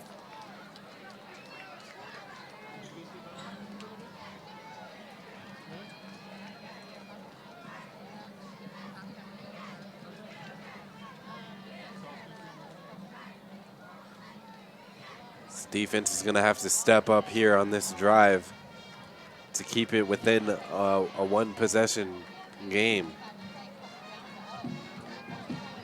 6:54 to go here in the 3rd quarter. 1st and 10 for the Cougars. Javier Perez hands the ball off to Leaper Hain, and Leaper Hain rushes out to the right side, dodges a couple of tacklers, and is finally brought down just shy of the 50-yard line. And we've got a Patriot that's a little slow to get up. So we'll take a brief timeout. Yeah, once again, coming across the field was Isaiah Quinton Jackson to be the first man to Leaper Hain, and they're having a lot of trouble even coming close to bringing Leaper Hain down on every run he has. And that was Leonardo Triana, the Patriot who was a little slow to get up. He's walking off the field under his own power, so that's always good to see. He got up on his own as well.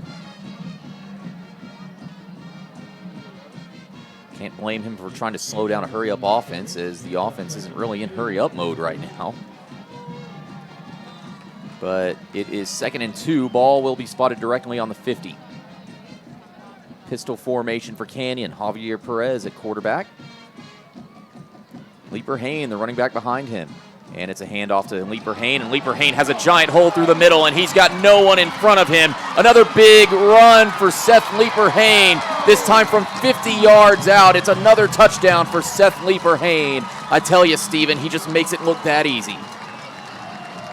He does indeed, Travis. He makes it look very easy. Dalton Love was the only man who could have maybe caught up with him. It didn't happen, and the Cougars increased their lead here about halfway through the 3rd quarter. And I can't say enough about Seth Leaper Hain doing damage tonight. That is his 5th touchdown run of the evening. Incredible. And his second for more than 50 yards. And it looks like the 2-point conversion attempt was stopped short of the goal line, so the score is going to stand the way it is. I guess they don't have an actual kicker on this Canyon Cougar offense because the guy doing the kickoffs is listed on our roster as a wide receiver, Jalen Vasquez. And I don't think, correct me if I'm wrong, Steven, I think they've only brought a kicker out for one PAT. Well, they've tried a PAT a couple of times. It's just the hold situation hasn't worked out for him, which ended up turning into 2-point conversion attempts that one worked and two didn't, that weren't planned. An odd amount of bad snaps for both sides tonight. Eastview had a couple of drives that were ruined by really high snaps. Jackson Colson ended up losing 20 yards trying to recover a botched snap earlier in the first half. Yeah, I mean, can't expect perfection in the second game of the year, but I do agree with you that there has been a lot of snap issues, a lot of kind of little things going on, but like I said, it's the second game of the year, and we'll see how this game continues to go.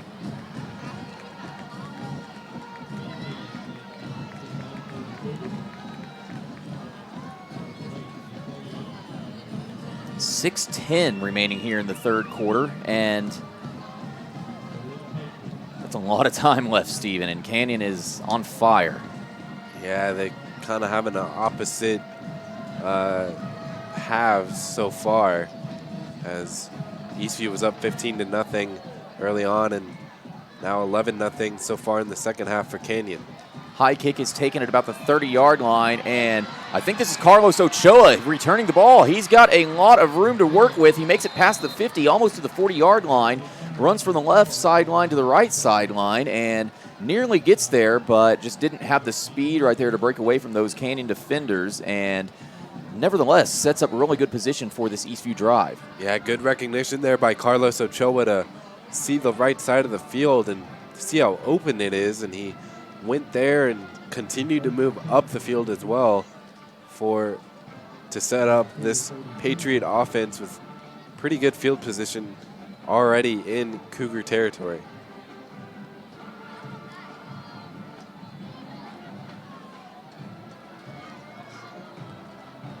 So that'll be 1st and 10 for Jackson Colson and the Eastview offense. Zion Hester is sent in motion from right to left, and it's a fake screen. They have Devon Little. Devon Little makes the catch on the inside, and he is wide open, and he's going to run that in for a touchdown. Devon Little, his second touchdown catch of the night. It's a 44-yard catch and throw for Jackson Colson to Devon Little. And all of a sudden, Eastview is right back in this ball game. One play, one touchdown. Devon Little able to go up. He found himself open once again up that left side and was able to kind of sidestep the tackler once he made the catch. Good job securing the catch that time. And it looks like there's a chance they'll try to go for 2 here. Well, right now, without the PAT, they are down 5. I'm sorry, Steven. And that 2-point conversion attempt is good. It is caught by Carlos Ochoa on a right side rollout. And all of a sudden now, Eastview is trailing only by 3 points, 33-30. Yeah, that was a good play call there on that 2-point conversion attempt. The rollout got Jackson out of the pressure of the pocket, and he put it on the money there to Ochoa on the right side of the end zone. And just like that, we have ourselves a field goal game, Travis. And that play barely took a minute, barely took 40 seconds off the clock. So the way these teams are airing it out, we could be here all night, Steven. 5:52 remaining in the third quarter. I did not expect a shootout, to be honest, but that's kind of what we have now. I mean, Steven, we've been covering Eastview for the last 3. This will be our 3rd year covering Eastview, and as soon as I saw Leaper Haynes score those last 2 touchdowns, I kind of figured Eastview was down and out, but they just proved on that play that I am wrong. That is the reason I am up here in the press box and not down there on the coaching staff. So, yeah, they've shown a lot of fight tonight, responding when they had to, and if they can get maybe a couple more stops, get in the end zone a couple more times, they should be good. See what this defense can do here. Reed Honstein set to kick the ball off. That sentence is something we've said many, many times over the last 3 years, and the kickoff is muffed but recovered by number 24 Cameron Lucas, and that will be inside the 10-yard line. So really bad field position for this Canyon offense to start this drive. I feel like this is the first time all game that we've seen someone start off with the ball inside the 20. We've had a couple of touchbacks, maybe 2 the entire game. But yeah, go ahead, Travis. I was just going to say, if the Eastview defense can hold, that sets up the offense for really good field position next drive. Yeah, I was just thinking they need, if they could get it some sort of break, a fumble recovery, a sack deep in the, Canyon's backfield, and that play right there just kind of muffed the kick return and set up Canyon poorly. Perez on first down. It's a handoff to the running back, but a flag comes out as soon as the running back takes the handoff. We'll see what that's about. It was from the sideline judge. So we'll assume a false start, or Canyon is scooting backwards, so it's on them. Looks like a false start. Yeah, that's even better. So hopefully this defense can capitalize in some way here in the next couple of plays.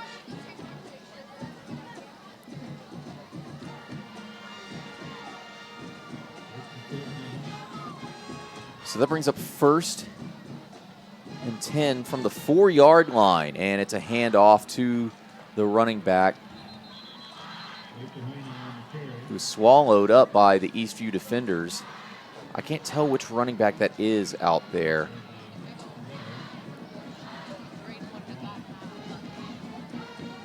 Either way, that results in a 2nd down, and Canyon is still inside their own 5-yard line. Yeah, only gained a yard there. It's going to be 2nd down and 14. I think that's Colbreth out there, but I'm not sure at the running back position. Can't see the numbers very clearly from the other side of the field where we are, and it's a handoff to the running back. He's got a huge hole, but makes it past the 5, can't make it past the 10-yard line. And that'll be a huge that'll set up a huge 3rd down for the Eastview Patriots.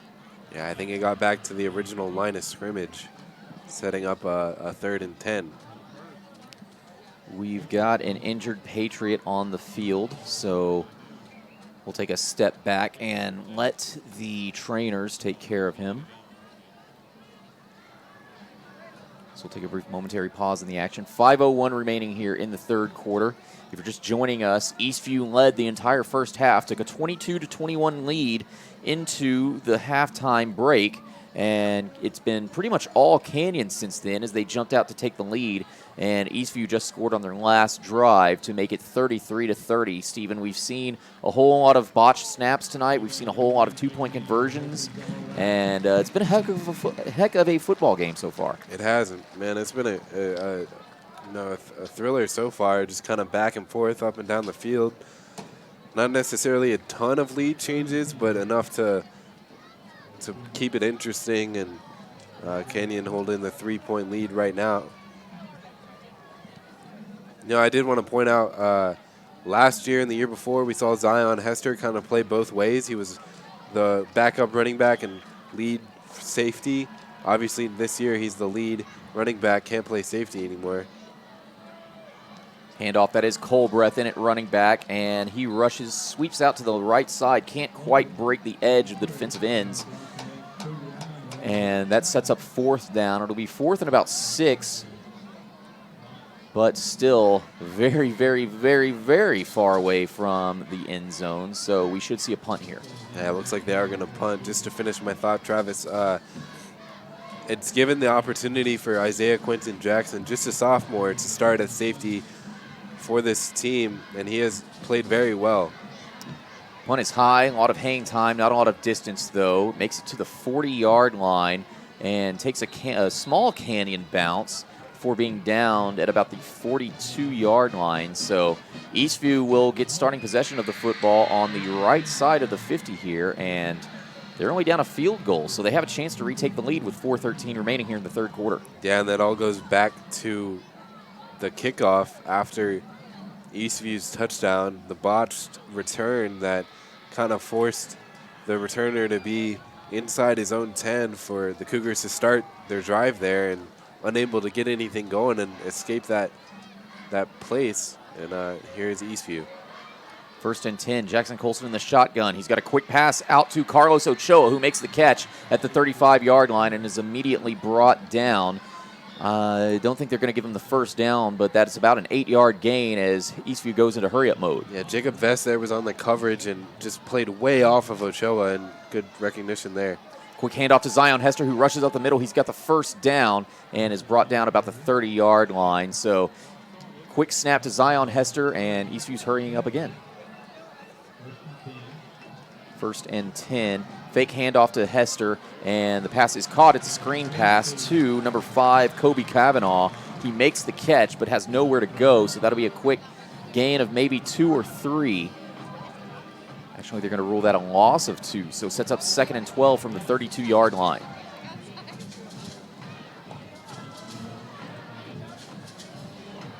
Colson in the shotgun on 2nd down. Takes the snap, drops back. A flag comes out. He's looking for Devon Little. I think he thinks he has a free play. He goes for a fade route, but underthrows Devon Little. Devon Little slips, and there's 2 flags on the field, actually. So we'll wait to see what that ruling will be. But I think Jackson Colson saw some offsides movement and thought he had a free play there, Steven. Yeah, Little, I don't think that was a designed comeback route, but he kind of had to come back at the throw of Colson. And the refs huddle to discuss who or what the infraction is.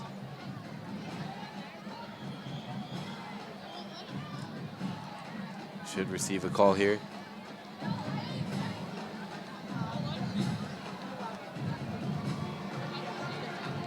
And you said it right, Travis. Colson did recognize the offsides, but there was a penalty on Eastview as well. The penalty to offset. We're going to replay that 2nd down.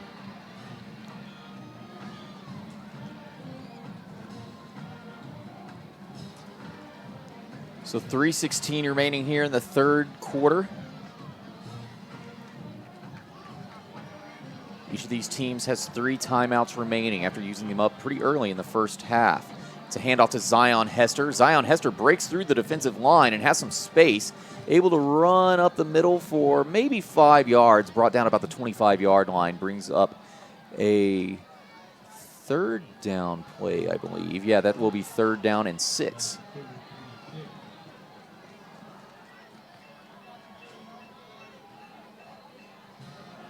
So a huge 3rd down play here for the Patriots. Shotgun formation, 2 running backs, 2 receivers on the left side for Jackson Colson. Colson takes the snap, fakes the handoff. He's looking for Devon Little. He's got Devon Little on a breakaway route. Devon Little bobbles the ball and can't quite haul in the catch. That falls incomplete. Yeah, they had the right idea there. Finally, like a route that Colson and Little were on page with, seeing eye to eye there, but Little, it was just out of the outstretched hands of Little. He probably could have snagged that if he had another shot at it. So they're going to go for it on 4th and 6. 3 receivers to the left side in the shotgun formation. Carlos Ochoa on the right side. Zion Hester's the running back. Ball is on the 26-yard line. Jackson Colson takes the snap. He drops back, and it's a screen, but it's batted down and falls incomplete. And that'll be a turnover on downs for Eastview yet again. Yeah, disappointing series of events there. Colson just got pressure all up in his grill and was unable to throw it over the linemen who were charging at him as they batted down, and Canyon survives that for now with 2:35 remaining here in the third quarter. Still a lot of football left to be played. And now we will get to see how Canyon responds. They lead by 3, 33-30, 2:35 remaining in the third quarter. We thank you once again for joining us tonight. I'm Travis Banks. He's Steven Strong. You're listening to and watching Friday Night Football on SHN Sports, featuring the Eastview Patriots, as the ball is handed off to, that is Leaper Hain. And he gets a decent gain of probably 7 or 8 yards on that carry.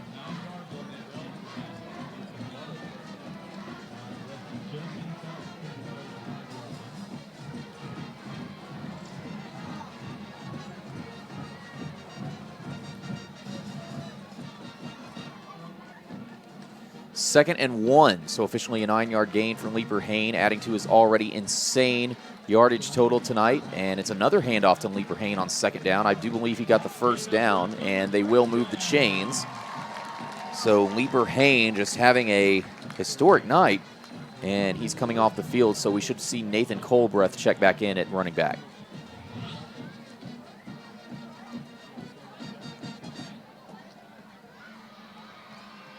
Leaper Hain is actually being taken to the bench. He's a little shaken up after that last run. On first down, it's a read option, and they end up handing the ball off to Colbreth on the right side. Colbreth rushes towards the right hash mark for about a 3, maybe a 4-yard gain there.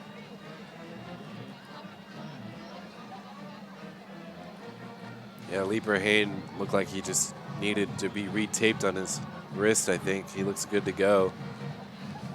Maybe stretch him out a little bit. I mean, he's got to be nearing 200 yards on the ground by this point. He kind of deserves a rest when you think absolutely. about it. 55 seconds and counting remaining here in the third quarter on 2nd and 6 as Javier Perez hands the ball off to Colbreth, and Colbreth rushes towards the right side and is brought down after he crosses the first down marker. So another first down for the Canyon Cougars. Yeah, Colbreth showing a little bit of power there towards the end of that run, kind of bulldozing over a few guys hanging on him in order to get that first down. Canyon will run one more play, and I think they're just going to run the timeout on this third quarter. Trying to use up as much clock as possible, even though they only lead by 3. It's a handoff to Colbreth, and he barrels forward through the defensive line and is brought down after about another 5-yard gain. This offensive line, I don't think we've talked about them so much tonight for Canyon, but they've got to be given some credit for the amount of holes they've opened up for these running backs. Yeah, I mentioned it near the beginning. I think the first play of the game, I mentioned their size and how they could have their way with this Eastview defensive front, and they're kind of wearing them down now, I think, as that's the end of the third quarter, Travis.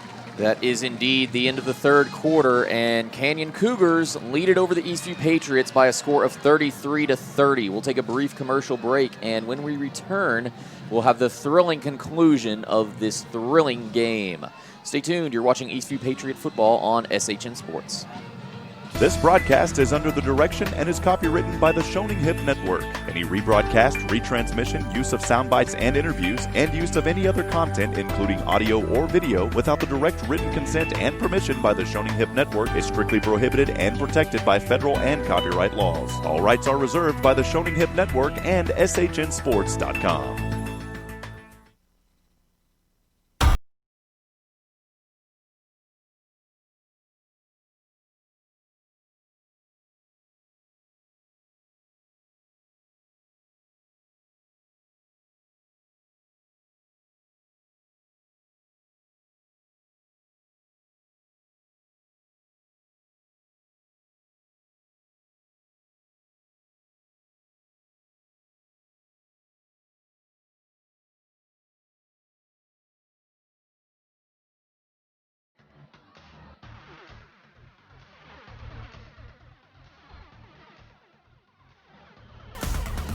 We're back here in New Braunfels, Texas at Cougar Stadium, where there is lightning in the distance now at the start of the fourth quarter, where the Canyon Cougars lead it over the Eastview Patriots by a score of 33-30. I'm Travis Banks. He's Steven Strong. We thank you for joining us. And the first play of the fourth quarter sees another handoff to Nathan Colbreth, the backup running back for this Canyon Cougar team. And he gains a couple on that run, sets up 3rd down and about 5.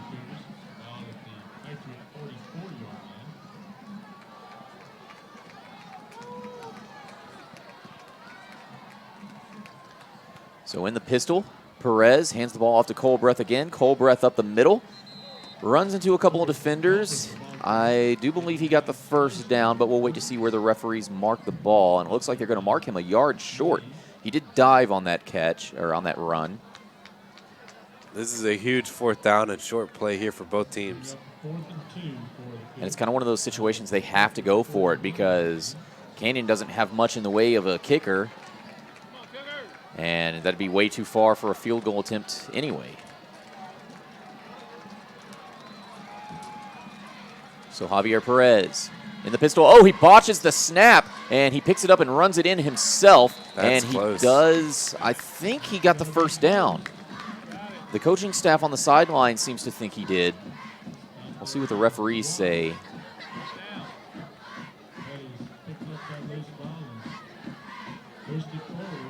From where the line judge is standing, it is very close. I couldn't tell. I think they're going to bring out the sticks. Yeah. Eastview says it was a turnover, but Canyon is arguing that it was a 1st down. Referees are still talking it over in the middle of the field, and they are going to bring the chains out. Can't see it on this live audio broadcast, but on the video replay, thanks to UIO rules, you'll be able to see what I've been talking about all night as they have the chains backwards. Usually the padded chain marks the 1st down line because it's easier to see. That's what it is. And as you can see, they're going to give Canyon the 1st down by a heck of a lot, pretty much 3/4 of the football.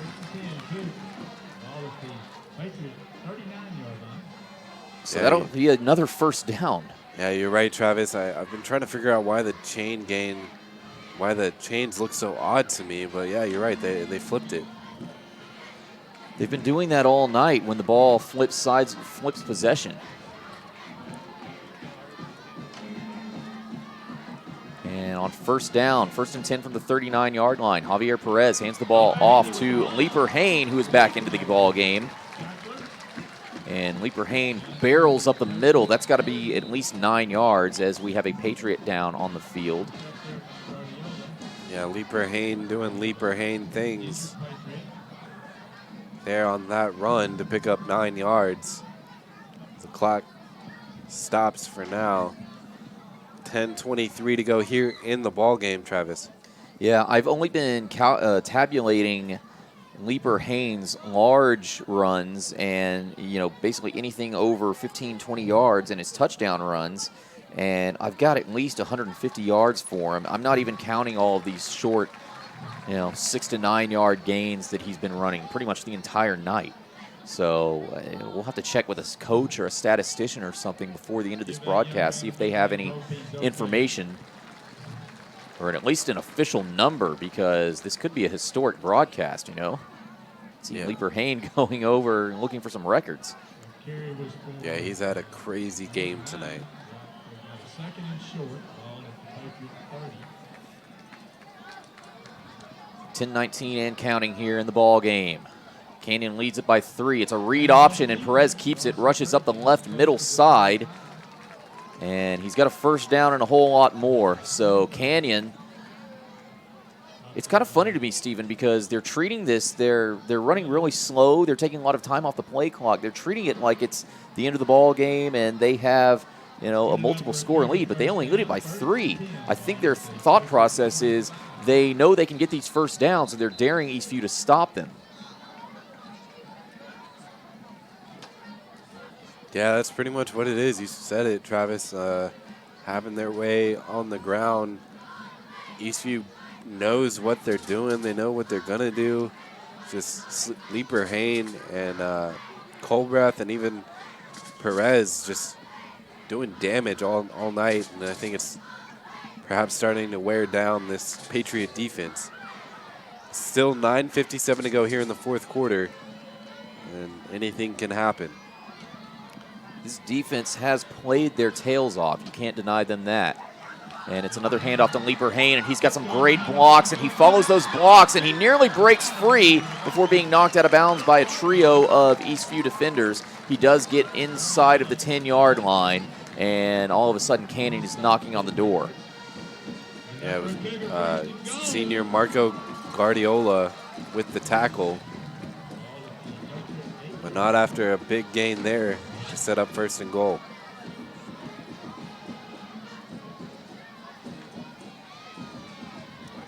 If Canyon scores here and they get the PAT, it would be their first double-digit lead of the evening. Remember, they won 56-17 last week. It's a shotgun formation. Perez will roll out of the shotgun, run toward the left side on a design quarterback keeper, and he rushes it into the end zone from 8 yards out for another touchdown for the Cougars. I think the crowd is cheering. I haven't seen a signal from a referee, though. And there we go. Yeah, the far line judge called it when he crossed the goal line. So that'll set them up with the 9-point lead, and they are going to try once again on this extra point attempt. We'll see if they can get the snap and hold down for the kicker to actually get a chance. This would be Jalen Vasquez attempting the kick. Snap is good. Kick is up, and it is also good. So for the first time tonight, Canyon has a double-digit lead. And Eastview now has 9 minutes and 35 seconds to work with. We'll see what kind of plays Coach Rob Davies comes up with here, because 9 minutes, 35 seconds is a lot of time in football. Remember, they almost made a comeback against Westwood last week before those hopes fell short after a long Westwood drive. Kept that game as a 17-point victory for Westwood. But this game is a lot more manageable. Offense, I don't want to say score quickly, but you got to keep your defense off. You got to keep your defense off the field as long as possible to get them some rest. I apologize. That is not at all Canyon's first double-digit lead of the night. They were up 33-32 at one point, and 33-22. 33-22. There's been so much going on in this game, Steve. Yeah, no, it's been a crazy game for sure. Back and forth, up and down the field, slow snaps, crazy accidental 2-point conversions. It's been fun to watch. It's dark outside. I see that Buc-ee's sign lit up. Ooh, trying to keep my mind on this game right now. Gonna get some beaver nuggets after this one. Buc-ee's, nuggies, some beef jerky. Wonder if Schlitterbahn still open. It is if we, never mind.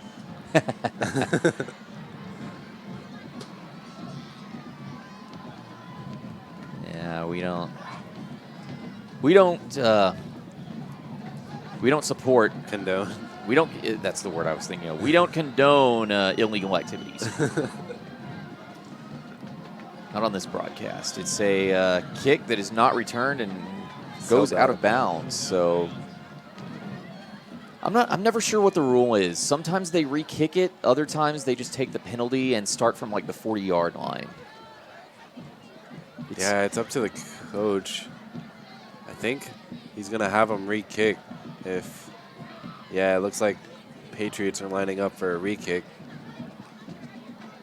I actually think that's a smart decision from Coach Davies, because that gives Eastview the chance, because Vasquez is, well, we've seen his kickoffs so far tonight, and they tend to be very high but very short. So Eastview has a chance, if one of the upmen can return it, they can at least get it close, if not past the 50. Yeah, and that's why they've had Zion line up at the 30 instead of being one of the deep men at the 15. He's kind of up, trying to give him a chance.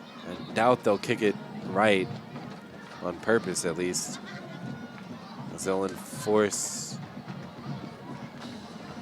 some sort of penalty here to be at the kickoff from the 35.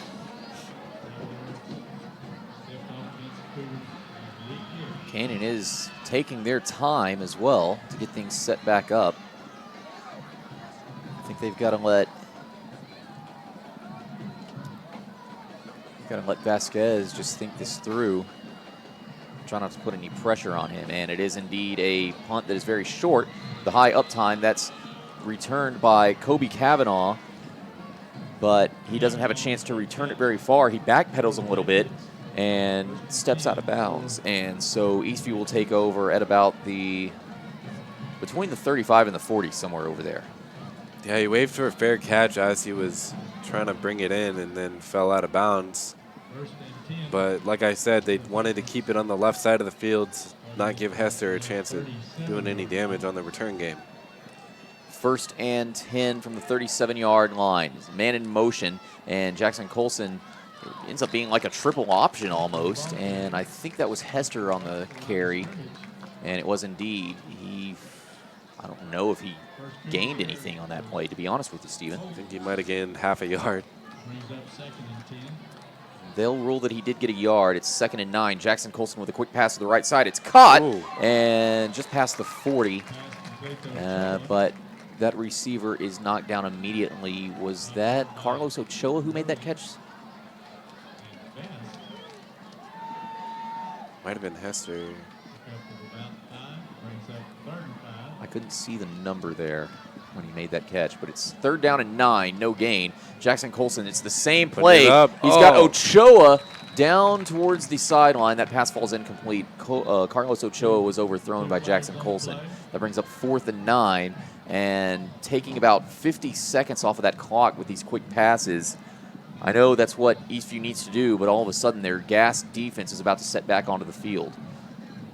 Yeah, it's going to be, well, the board says 3rd and 5, as does the chain gang. As the refs huddle and discuss something. Oh, it's an offsides call. I did not see a flag thrown. Oh, there it is. It's over by the 35-yard line, but it's kind of on the white. I got you. I completely missed that. Thankfully, it was 3rd and 5, and the 5-yard penalty gives Patriots their 1st down to keep this drive going.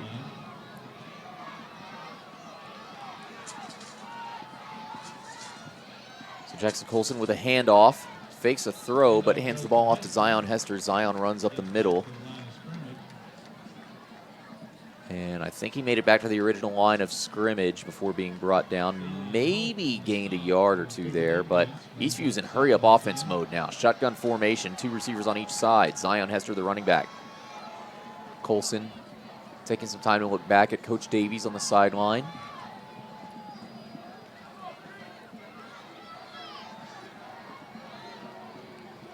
Jackson Colson takes the snap, rolls out to the right side. He has a man. That's Carlos Ochoa. It's caught at the 1st down marker. And that should move the chains, as Ochoa was tackled pretty much immediately as soon as he made that catch. Wow, they marked him short, I think.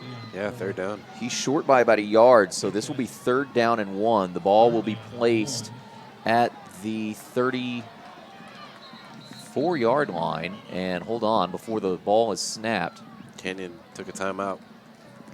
Canyon's going to talk this over, because this would be huge if Eastview would be able to get a 1st down here. Yeah, you know, Travis, I was thinking earlier in this 2nd half that they utilized the hurry up and were successful with that in that 1st half, especially in the 1st quarter on some of their touchdown drives, and they haven't really used it here in the 2nd half. And with 7:44 to go here in a 2-possession game, and how it can kind of help Jackson Colson get into a rhythm, I'd like to see them go back to that. They kind of almost did, and then they lined up and then kind of chilled out and got the play call from Coach Davies on the sideline. But if they can get some momentum and go back to that, could be good for this Patriot offense.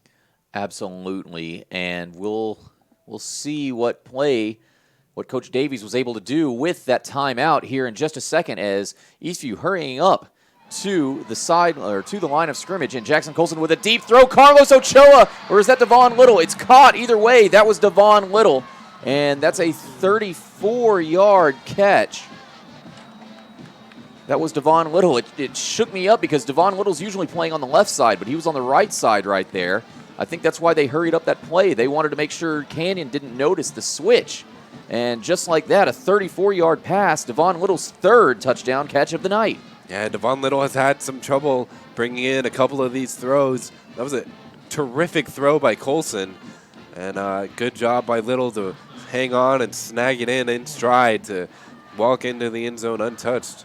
The extra point from Honstein is good. But there's a very late flag thrown by the referee, and I think that might have been on Payne McKay. And everybody's lining up to re-kick this. Nah, they're going to decline this penalty as the kick is good, if it is indeed against the Cougars.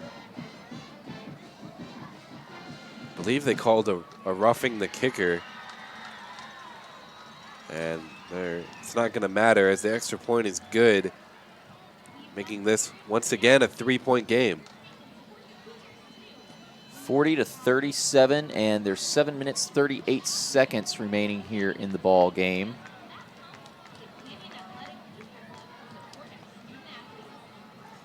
As we're going to be in for quite the finish here. But, you know, the thing, Steven, that is really concerning for Eastview right now is that their defense has to come out on the field, and they've had a real problem stopping Canyon here in the second half. Yeah, it's a downside to having such a big, electrifying, quick scoring play is it sends the defense right back out there as they've have struggled as of late against the rushing attack of the Cougars, spearheaded by Seth Leeper-Hain, who was having a dominant night.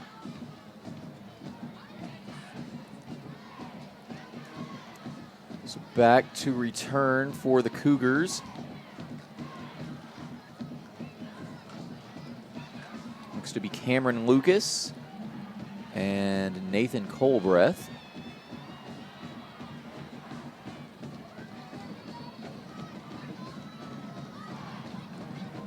Reed Honstein, as usual, will be kicking off for the Patriots.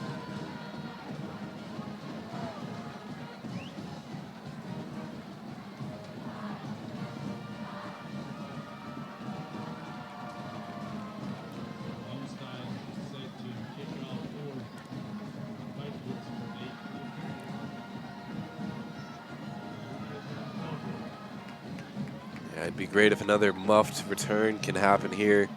Or some sort of break for the Patriots, especially something that could possibly keep the defense off the field. Looks like they're going to go for an onside. It is a short bit of a squib kick by Honstein, and Eastview says they have it. Yeah, they were right there, right in front of their sideline. I don't see a signal from a referee yet. There's a loud cheer from the Eastview sideline. Yeah, there it is. There it is. Eastview Patriot football. Wow. So, well, there's a way to keep the defense off the field and get them a little bit more rest. Yeah, I guess my wish was granted. Going for the onside there. It was a deep onside kick. I thought when I saw how far it was going, I was like, there's no way Patriots can get to that. It kind of went at the feet of one of the Canyon players, and he was unable to bring it. He almost brought it in, and then he was hit. By that time, Eastview had caught up, and they were able to jump on it. See what they can do here on offense.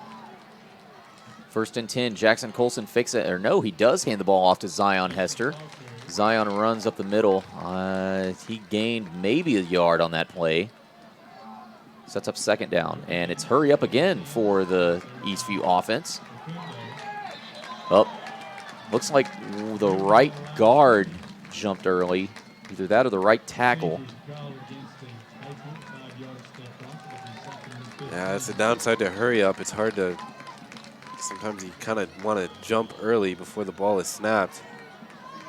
Well, the nerves, too. You start overthinking what the snap count is going to be, and then you jump a little bit early.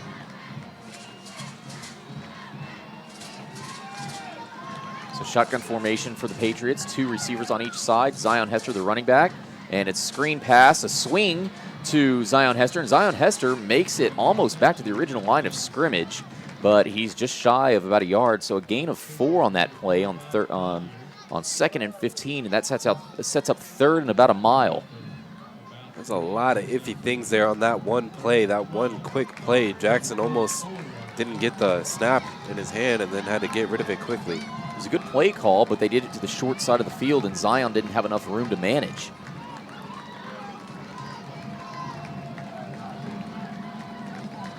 So now 3 receivers to the left side on 3rd down and long.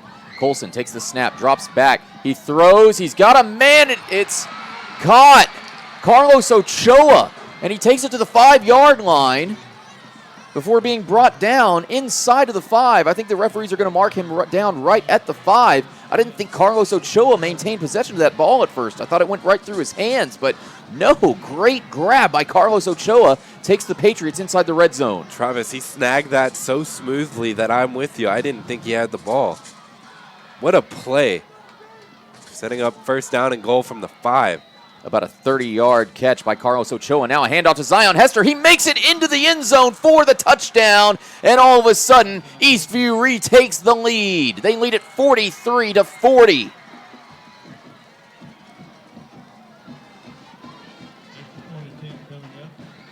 I got to tell you, Travis, I like this Colson kid. He has been fearless. He had an interception earlier in the game. Has not phased him. Continues to put the ball up deep, trusting his receivers to go get it. Devon Little, Carlos Ochoa having big nights tonight. And then leave it to your best player, Zion Hester, to go in and get the score as the point after is up and good to ensure that this is going to be a 4-point lead with 6:26 to go here in the 4th quarter. You know, it's funny, Canyon blew out their competition last week by a score of 56-17. They're on pace to score 56 tonight, but their competition tonight is also on pace to score near 56. So it's been a lot closer of a game than I think Canyon expected themselves. And 6:26 remaining. Eastview leads it by 4. Again, we thank you very much for joining us tonight for Eastview Patriot Football on SHN Sports. I'm Travis Banks alongside Steven Strong. And we want to remind you that we are all in need of advertisers and sponsors for these broadcasts. Again, we can't put these on without the help of you, the help of the fan base, and the help of the community. If you would like to advertise your business, rates start as low as $25 a game. So if you're interested, you can reach out to Rob Hipp, the H in SHN Sports. That's Rob at SHNsports.com, ROB at SHNsports.com, Rob at SHNsports.com. And another reminder for those of you watching live, well, you're listening because of UIO rules. They only allow us to do live audio, but the video replay will go up on SHNsports.com around midnight tonight. And this is going to be a game to watch. You know, the college football slate tomorrow is full of a lot of, on paper, blowouts, so this might be a good game to rewatch.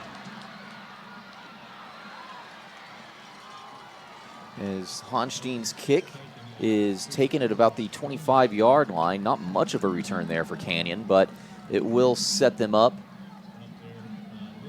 for what you got to think, Steven, is, well, the tides have turned now, and Canyon finds themselves trailing. They can't exactly run out the clock unless they know for sure they are going to score. And it'll be interesting to see how rested this Eastview defense is. Yeah, they had about 2 possessions straight for the Eastview offense, and defense comes back on after probably one of their biggest breaks here in the second half. Hopefully they can come out and dominate. 1st and 10, Javier Perez hands the ball off to Leaper Hain, and Hain rushes towards the left sideline, gains about 4, maybe 5 yards on that carry, and the clock is going to continue to tick. We'll be crossing the 6-minute marker here. And this has been a gutsy play, gutsy play calls here in this game for Rob Davies. Going for 2 on the 2nd touchdown of the game that was successful to go up 15-0 to open this game. Definitely boosted some confidence here on the road for these Patriots. And then the onside kick just a moment ago that set up the go-ahead touchdown. 2nd and 5 here. Ball on the 31. Javier Perez hands the ball off to Leaper Hain yet again, and Leaper Hain dodges some tackles, makes it past the first down marker, so he picks up another first down tonight, and he's just continuing to add to his yardage. Steven, he's got to be past 200 yards by now. I mean, every time he goes at a defender, he kind of just bounces right off of them and keeps running, and then they have to catch up. And with his speed, usually they don't. It's up to somebody else. It's another Cougar first down, and regardless of yards or touchdowns, Leaper Hain has picked up first down after first down after first down when they needed it. Clock continues to tick. 1st and 10 from the 37-yard line.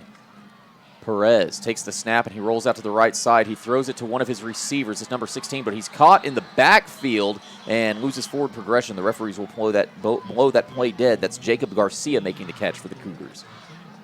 Yeah, it almost would have been better if he just threw it away, as they lose about a yard on that throw. He had nowhere to go.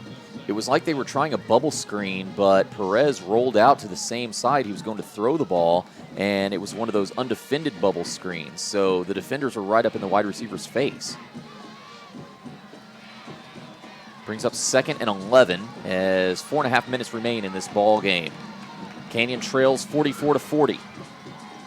Perez takes the snap, hands the ball off to Leaper Hain, and Leaper Hain is brought down after gain of maybe 3 or 4 yards. Sets up 3rd down and about 8 for the Cougars here. Huge play coming up here. Next 2 plays, potentially. They're in 4-down territory for sure. 4 minutes to go and counting. Perez, 3rd and 8. Ball on the 39-yard line.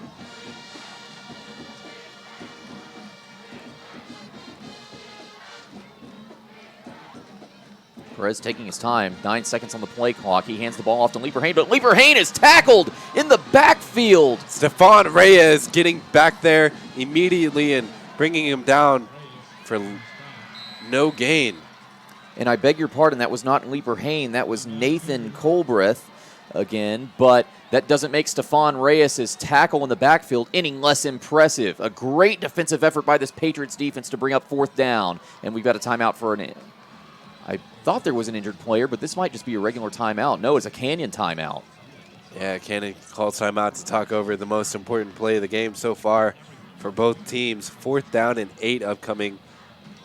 But I think that break served this Patriot defense well, as they have come out and been very aggressive early on in this drive, the most important drive of the game, with 3:28 to go here in the 4th quarter. Stephen, there were a lot of games last year where we'd have those long car rides back, and we were a little critical of the play calling. But hats off to Coach Davies tonight. He's called ahead. That onside kick was a genius decision, and at least right now, now that Eastview has the lead, we might change our tune on that if Canyon ends up winning this game. But we'll see what happens. 3:28 to go in the ball game. 4th and 8. Ball on the 39-yard line. This could be the last chance for Canyon with 1 timeout remaining. Eastview has all 3 timeouts remaining. Perez in the shotgun formation. 3 receivers bunched up on his left side. Running back to his left side as well. Takes the snap, drops back. He throws a quick pass route to the left side, but the receiver makes the catch and is brought down. That's Garcia again. He's brought down, but he's not close to the first down line, and that will be a turnover on downs for Eastview. The defense holds. Not completely sure who made the tackle. I know Mark Rodriguez was in the area. It might have been him. They were beat on the, attempted the tackle, didn't get there, and receiver was trying to run through, and he caught him from behind after getting beat to save that play and not allow him to get to the first down marker, as the Patriots in a good spot here with 3:22 to go. Expect to see a lot of running plays now as Jackson Colson hands the ball off to Zion Hester, and Zion barrels his way up the middle. He's got probably 5 yards on that carry. And Eastview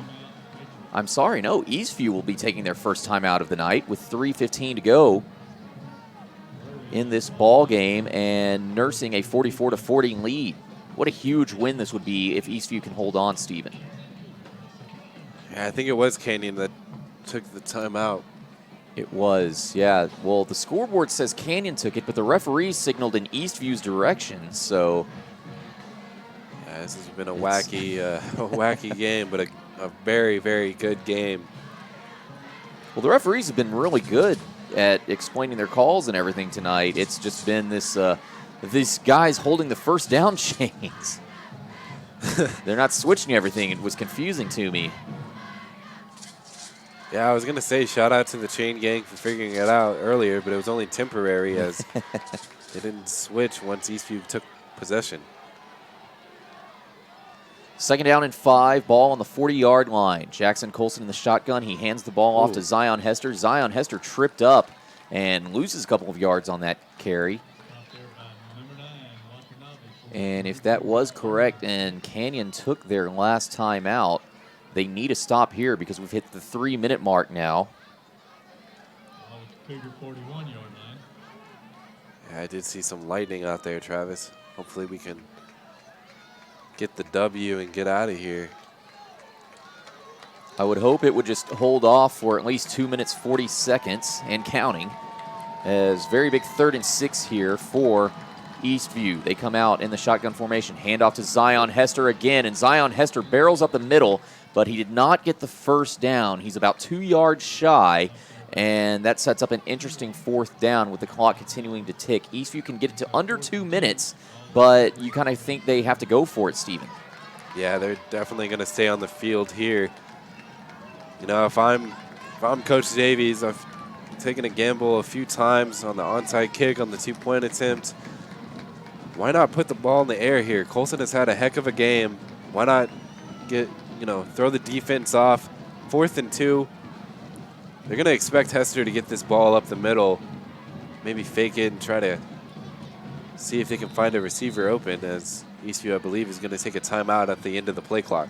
Yeah, they let the play clock die, and then they called their first timeout of the half, according to the scoreboard. I still think that they called that timeout just a second ago, but scoreboard is ruling that was a Canyon timeout. Referee signaled it was Eastview, so we'll give them the benefit of the doubt.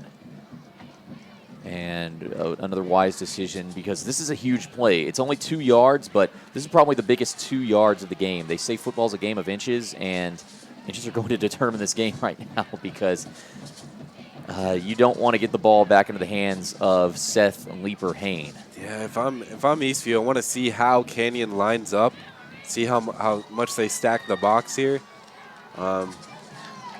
Decide if you want to trust Hester. I mean, he's reliable. He's been running hard all night to pick up those 2 yards, or if you want to try to have some play action and let Colson do his thing. So here we go. This could potentially be for all the marbles. 4th and 2, ball on the 37-yard line. It is snapped. The ball is snapped, handed off to Zion Hester. He's swallowed up behind the line, and that will be a turnover on downs for Eastview. So Canyon will get the ball back, down 4 points with 1:47 seconds left, and they've got some pretty decent field position to boot.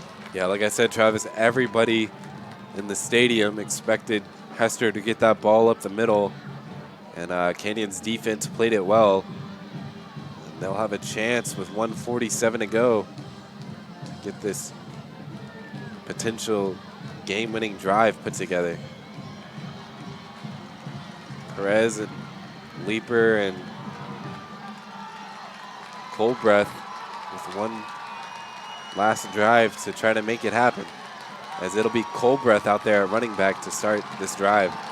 And you can hear the crowd, the home team crowd, rallying for their Cougars as Perez drops back to throw on 1st down, finds a man, but it falls incomplete. He threw a bullet of a pass attempted for, looked like Callan Farr. Yeah, he had a lot of time. There wasn't a whole lot of pressure in his face. If he had been able to hang on to it a little bit longer, he had a streaking across the middle, running across the middle, one of his receivers. If he had hung on to it a little bit longer, he could have found him open. But fortunately, it falls incomplete.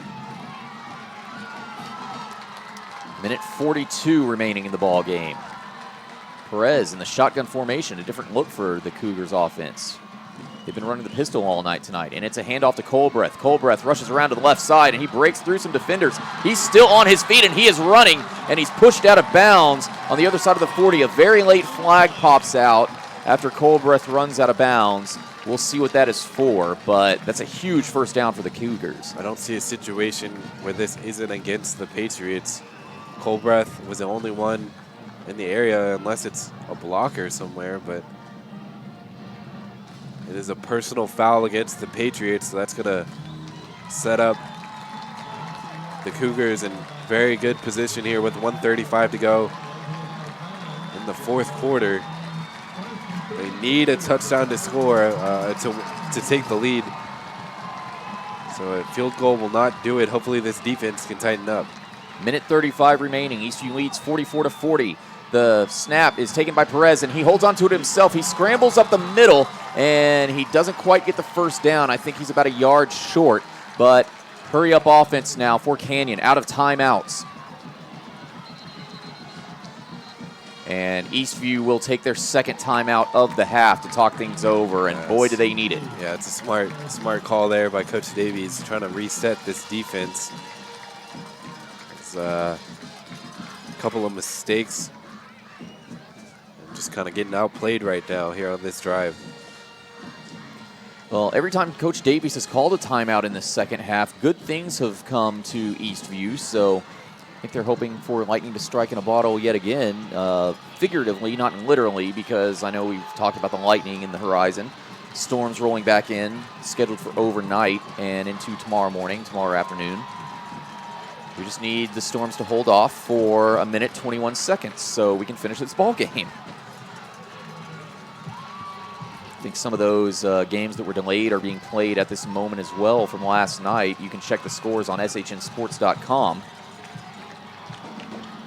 Minute 21 remaining. 2nd and 1 from the 18-yard line. Perez hands the ball off to Leaper Hain. Leaper Hain has the first down, and he makes it all the way to the 10-yard line before being brought down. And the clock will continue to tick, and Leaper Hain is knocking on the door. DK Little on the tackle there, just trying to hang on for dear life and not let him continue.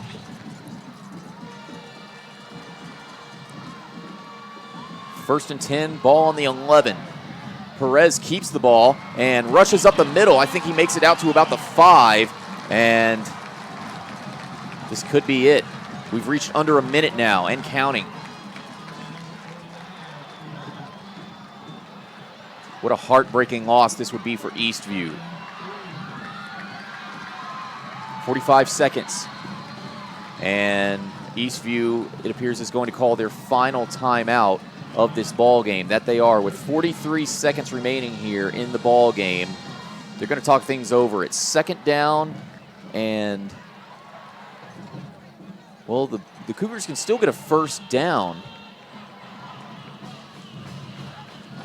I think they have to make it to the 2 to get a first down, and the ball is on the 4.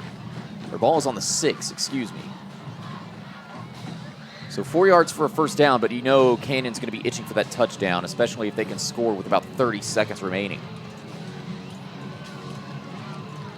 Yeah, this has been a good drive here for the Cougars. It'd be amazing if Patriots could somehow knock the ball loose or something, because you know the Cougars are going to keep it on the ground, not risk any chance of an interception. They're averaging at least 5 yards per carry tonight, maybe even 6. Perez. Got to make sure you make the tackle, but try to strip too. Hands the ball off to Leaper Hain, and Leaper Hain is brought down at the 5 by number 13. That was Dalton Love. Dalton Love had a mistake earlier in the game. He makes up for it there as he came kind of from behind Perez and made the tackle. We've got a Patriot down, which is why the crowd is shushed all of a sudden. 32 seconds remain. The clock will stop while this injured Patriot gets attended to by the training staff. And kind of gives the defense a breather, not the way you want to get a breather, though.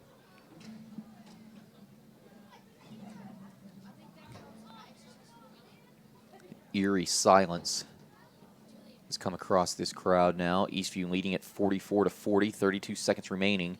But the Cougars have the ball on the 5-yard line. That Patriot is walking off the field under his own power. Always good to see. Well, that is Shanklin, too, so it's kind of a big loss. Yeah, he's had a big game tonight, specifically the first half. They're going to want him on the field, but thankfully he's all right, hopefully, as he walks off the field. And a huge 3rd down here with 31 seconds to go. 3rd down. Perez takes the snap, hands off to Leaper Hain, and Leaper Hain pushing his way into, I don't know if he got it. I don't think he did. He may have picked up the 1st down. No, it's 4th and goal.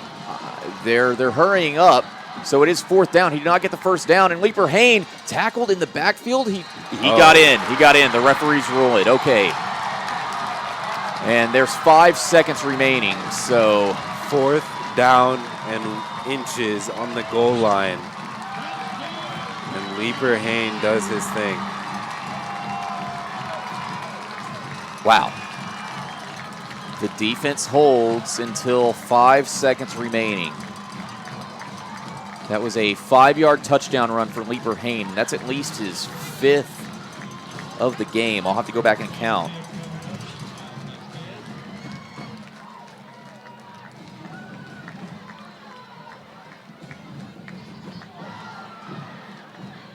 And the PAT is up.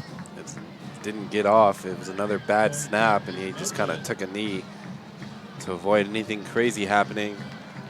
It'll be a 2-point lead here for the Cougars with 5 seconds remaining, barring a miracle. That was a game-winning drive there put together by Perez and Leaper Hain. And you know they're going to squib this kick because they don't want to give Eastview any chance of returning that in for a touchdown or a kick 6 or anything like that. Wow. You got to admire this Eastview team for their courage, though. They went down by 2 scores twice, and both times came back and retook the lead. And heck of a game played by everyone, really. Yeah, after last week, you know, I didn't have high hopes for this defense coming out tonight. But despite 46 points on the board, they have stood their ground here against the Cougars. Yeah, the defense has given up a ton of yardage on the ground to Seth Leaper Hain, but the offense, I mean, you mentioned it a while back, Steven. I think the Eastview has found their quarterback in Jackson Colson, and he's just a junior, but he's playing like he's a senior out there. He's played. Yeah, he looks very comfortable, Travis. He started, what, the 1 game last year, the final game of the season? Yep. And he's clearly been putting in the time. So once district play starts, you know, they might be a force to be reckoned with once they can get some knowledge under their belt. Game situations like these.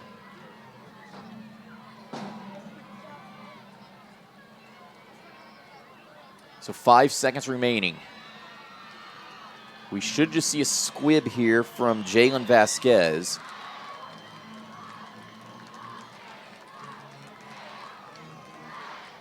I think Zion Hester's still out there as one of the up men. Yeah, he's standing over there at like the 25 right side. And here we go. It is indeed a short kick. It is fielded. But the returner is tackled, and that's going to do it for the ball game. The senior Caden Harris, who was unable to hitch it back. I'm not sure. He kind of fumbled the pickup and then got tackled. I'm not sure what he was trying to do. But, I mean, heck of a game here, Travis. Indeed. Hats off to Eastview. They played their hearts out. They clearly learned some lessons from last week. The defense, you know, they gave up a ton of yardage on the ground, but they still played well. The offense equaled this insane Cougar offense on the ground. I'm going to go back and check real quick. And Seth Seth Leeper-Hain. His first touchdown came on a 50-yard run in the first quarter. He scored a second on a 25-yard run in the second quarter. His third touchdown came at the end of the second quarter. Fourth touchdown came in the third quarter on a 15-yard run. Fifth touchdown came in the third quarter on a 50-yard touchdown run. And then his sixth and final touchdown of the night came with 5 seconds to go on a 5-yard touchdown run. Oh, my goodness. What a night for both of these teams. Leeper-Hain had to have at least 200 yards on the ground because he was averaging at least 6-7 yards per carry there for a minute. Nathan Colbreth, his backup, had some great yardage as well. He had a 70-yard run at one point. It did not go for a touchdown, although he did score a touchdown of his own. But hats off to Devon Little. I got to count his touchdowns again. He had the 57-yard catch to open the game, making it 7-0. Zion Hester had his first 2 rushing touchdowns of the night following that. And then Devon Little had a 44-yard touchdown catch. And then a 34-yard touchdown catch. So 3 touchdowns tonight for Devon Little. And I'm trying to do the math in my head for Jackson Colson. He did have the 1 interception, but outside of that, he played an outstanding game tonight, Stephen. Yeah, he had a terrific game 1, and I would, besides the interception, I would say he had an even better game 2 here this season. Indeed. So Eastview falls to 0-2. Canyon, it goes up to 2-0 as we have one more non-district game before district play starts. Of course, it'll be 3 weeks from tonight when Eastview starts their district schedules. They have a bye week 2 weeks from now, and then next week is the final non-district game back at Birkelbach Field against Reagan. And that should be a game that the Eastview faithful will be hoping that they can come out victorious in. Steven, any final thoughts, any MVPs of the game? I mean, Jackson Colson, once again, lighting it up on this defense. Not afraid to go deep, not afraid to put the ball up time and time again, and most of the time was successful. He would have had another touchdown had Devon Little been able to bring that one down earlier in I believe late in the first half. But yeah, I don't know. I'm a little speechless. Both teams have a lot to be proud on, and I think the Patriots can build on this moving forward this season. They played a heck of a game. 2 fumbles for the Canyon quarterback, Javier Perez, one of those being inside of the 2-yard line. And so Eastview had their chances. It's just in the very end, they were unable to contain Seth Leeper-Hain, who ran them pretty much out of the stadium when it comes down to it. A 2-point loss, and it's a heartbreaker with 5 seconds remaining. I'll throw a shout-out to Canyon's defensive player, Payne McKay, as he was the only defensive player to get that interception on Jackson Colson, and that slowed down the Eastview offense. But again, that 2-headed beast running back of Seth Leeper-Hain and Nathan Colbreth, they deserve one last shout-out before we end this broadcast. No more thoughts from you, Steven. We will see each and every one of you again next Friday night at 7:30 p.m. live from Birkelbach Field in Georgetown, where Eastview is set to take on Reagan High School. And that game will kick off at 7:30 p.m. We'll be going live probably around 7:20 here on SHN Sports.